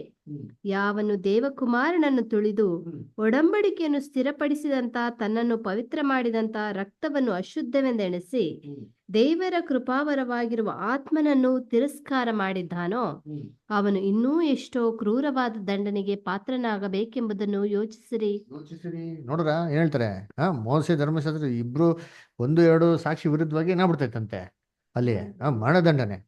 ಇಲ್ಲಿ ಏನ್ ಸಿಚುವೇಶನ್ ಅಂತೆ, ಕ್ರಿಸ್ತನ ಅಮೂಲ್ಯವಂತ ರಕ್ತನ ಕಾಲ್ ಕೆಳಗೆ ತುಳ್ದಾಕಿರೋದ್ರ. ಏನ್ ಕ್ರಿಸ್ತನ ಅಮೂಲ್ಯವಂತ ರಕ್ತ ಕಾಲ್ ಕೆಳಗೆ ತುಳ್ದಾಕೋದು? ಹೆಂಗ್ ಕ್ರಿಸ್ತನ ರಕ್ತ ಅಲ್ಲಿಗಳಿಸ್ತೀರಾ? ಕ್ರಿಸ್ತನ ರಕ್ತ ಏನ್ರಿ? ಕ್ರಿಸ್ತನ ದೇಹ ಯಾರು? ಯಾರು ಕ್ರಿಸ್ತನ ದೇಹ? ನಾವೇ ಅಂದ್ರ ನಾವು ದೇವ್ರ ಮಕ್ಳಿಗೆ ಮಾಡಿದ್ರೆ ಯಾರಿಗ್ ಮಾಡ್ದಂಗೆ? ದೇವರಿಗೆ. ದೇವ್ರ ಮಕ್ಳಿಗೆ ಒಳ್ಳೇದ್ ಮಾಡಿದ್ರೆ ದೇವ್ರಿಗೆ ಒಳ್ಳೇದ್ ಮಾಡ್ದಂಗೆ, ದೇವ್ರ ಮಕ್ಳಿಗೆ ಒಳ್ಳೇದ್ ಮಾಡಿದ್ರೆ ಕ್ರಿಸ್ತಂಗೆ ಒಳ್ಳೇದ್ ಮಾಡ್ದಂಗೆ. ದೇವ್ರ ಮಕ್ಳಿಗೆ ಅನ್ಯಾಯ ಮೋಸ ಮಾಡಿ ದೇವ್ರ ಮಕ್ಳಿಗೆ ಕೆಟ್ಟದ್ ಮಾಡಿದ್ರೆ ಯಾರಿಗ್ ಮಾಡ್ದಂಗೆ? ದೇವರಿಗೆನೆ. ದೇವ್ರಿಗೆ. ಹಂಗಂದ್ರೆ ಕ್ರಿಸ್ತನ ಅಮೂಲ್ಯವಂತ ರಕ್ತ ತುಳ್ದಂತ ಏನಪ್ಪ ರೀತಿ ಅಂದ್ರೆ, ಇಲ್ಲಿ ನಾವು ಸಹೋದರಗಳ ನಡುವೆ ಅದನ್ನ ನಡ್ಕೊಂಡಾಗ ಏನು ಮೀನಿಂಗ್ ಅಂದ್ರೆ, ಕ್ರಿಸ್ತನ ಅಮೂಲ್ಯವಂತ ರಕ್ತ ನಾವೇನ್ ಮಾಡ್ದಂಗೆ ತಳ್ಕೊಂಡಂಗೆ. ಇದೆಲ್ಲ ತುಳ್ಬಿಟ್ಟು ನಾವು ದೇವ್ರ ಹತ್ರ ಹೋಗ್ಬಿಟ್ಟು ಮಣ್ಕಾಲ್ಬಿಟ್ಟು ಪ್ರಾರ್ಥನೆ ಮಾಡ್ತೀನಿ, ದೇವ್ರ ನಮ್ಮ ಪಾಪಗಳನ್ನ ಕ್ಷಮಿಸು ಅಂತಂದ್ರೆ ಇವೆಲ್ಲ ಕ್ಷಮಾಪಣೆಗೆ ಈಡಾಗದಿರೋಂಥದ್ದು. ಅದಕ್ಕೆ ಬೇಕೆಂದೂ ಪಾಪ ಮಾಡಿದ್ರೆ ಅದು ಯಾವ ಪಾಪ ಕ್ಷಮಾಪಣೆ ಇಲ್ಲ. ಅದಕ್ಕೆ ನೋಡ್ಬೇಕಾದ್ರೆ ಎಂಥ ಘೋರವಾಗಿರೋಂಥ ದಂಡನೆ ಗುರಿಯಾಗಿರ್ಬೋದು, ನೀವೇ ಚಿಂತೆ ಮಾಡಿ ಅಂತ ಹೇಳ್ತಾರೆ. ಅನ್ನ ಕರ್ತನಲ್ಲಿ ಇವೆಲ್ಲ ನಮ್ಮ ಸಾಕ್ಷಿ ರೀ, ನಮ್ಮ ಮನಸ್ಸಾಕ್ಷಿ ಇದ್ದ ಗೊತ್ತಾ. ನಮಗೆ ಸತ್ಯವೇದ ಓದ್ತಾ ಇರ್ಬೇಕು, ಇಂಥ ವಾಕ್ಯಗಳು ನಮ್ಗೆ ಸಾಕ್ಷಿ ಕೊಡ್ತಾರೆ. ನೀನ್ ದೇವ್ರ ಮಗನ ಹೌದೋ ಇಲ್ವೋ, ರಾಜೋ ನೀನ್ ಬೆಳಿತಾ ಇದ್ಯಾ, ನೀನ್ ಬೆಳಿತಾ ಇದೆಯೋ ಇಲ್ವೋ, ನೀನು ದೇವ್ರ ದೃಷ್ಟಿಗೆ ಯೋಗ್ಯನೋ ಅಯೋಗ್ಯನೋ, ನೀನ್ ನಿಜವಾದ ದೇವ್ರ ಮಗನೇ. ಆಕಾಶಿನ ವಾಣಿ ಬರ್ತಿತ್ತಲ್ಲ, ಇದೇ ವಾಣಿ. ಅರ ದೇವರ ವಾಕ್ಯದಲ್ಲಿ ಕೊಟ್ಟಂತ ವಾಣಿಗಳು ಇದು ನಮಗೆ ಕರೆಕ್ಟಾಗೇ ಮನಸ್ಸಿಗೆ ನಾಟುತ್ತಾ ಇತ್ತು ಅಂತಂದ್ರೆ ನಾವು ದೇವ್ರ ಮಕ್ಕಳು. ಇದೆಲ್ಲ ಗೊತ್ತಿದ್ದು ಬೇಕಂತ ತಪ್ಪು ಮಾಡಿದ್ರೆ ನಾವು ಯಾರ ಮಕ್ಳಾಗಕ್ಕೆ ಸಾಧ್ಯ? ದೇವ್ರ ಮಕ್ಳಾಗಕ್ಕೆ ಸಾಧ್ಯನಾ ಹೇಳ್ರಿ? ಆಗ್ತೀರಾ? ಇಲ್ಲ. ಈ ಸಾಕ್ಷಿ ನಮ್ಮಲ್ಲಿರ್ಬೇಕು. ಅದು ಬಿಟ್ಟು ನಾನು ಜಿಲ್ ಅಂತ ಆಗ್ಬಿಡ್ತು, ಸೂಪರ್ ಆಗ್ಬಿಡ್ತು, ಒಳ್ಳೆ ಗಾಳಿ ಬಂದ್ಬಿಡ್ತು, ಅದು ಪವಿತ್ರಾತ್ಮ ಒಳ್ಳೆ ಸಂಗೀತ ಆಡ್ಬಿಟ್ರು, ಕೀರ್ತನೆ ಆಡ್ಬಿಟ್ರು, ಸಖತ್ತಾಗಿದೆ ಇದು, ಅದೆಲ್ಲ ಹೋಲಿಸ್ಬಿಟ್ಟಲ್ಲ ರೀ. ಅದ್ಭುತ ಆಗೋಯ್ತು, ಖಾಲಿ ವಾಯ್ಸ್ ಆಗೋಯ್ತು, ಅನ್ಯ ಭಾಷೆ ಮಾತಾಡ್ಬಿಟ್ಟೆ ಅದರ ಏನ್ ಸಭೆ ಹೆಂಗಿದೆ, ಜಿಲ ಜಿಲ ಜಿಲ ಅಂತ ಕುಣಿತೈತೆ ಅದರ, ಅದಲ್ಲ ಅಲ್ಲ ರೀ.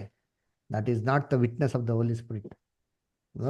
ನಮ್ಮ ಪೋಲೆಂಡ್ನಲ್ಲಿ ಎಷ್ಟೋ ಜನ ಬ್ರದರ್ಸ್ಗಳು ಸೆಕೆಂಡ್ ವರ್ಲ್ಡ್ ವಾರ್ ಟೈಮಲ್ಲಿ, ಫಸ್ಟ್ ವರ್ಲ್ಡ್ ವಾರ್ ಟೈಮಲ್ಲಿ ಲೈಫ್ ಇಂಪ್ರೂವ್ಸ್ಮೆಂಟ್ ಹಾಕಿದ್ರಂತೆ, ಜೈಲಿಗೆ ಜೀವಾವಧಿ ಶಿಕ್ಷೆ, ಅಲ್ಲೇ ಸತ್ತೋಗ್ಬಿಟ್ರಂತೆ ರೀ. ಅದರ ಥಿಂಕ್ ಮಾಡಿ ಅವ್ರಿಗೆ ಯಾವ ಸಭೆ ಇತ್ತು ಅದರ, ಅವ್ರ ಓಟ ಹೊಡೆದು ಮುಗಿಸಿದ್ರು.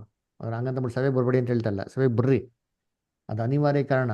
ಅದರ ನಮ್ಮನ್ನೇನು ಜೈಲಲ್ಲಿ ಹಾಕಿಲ್ವಲ್ಲ ದೇವ್ರು ಈ ಥರ.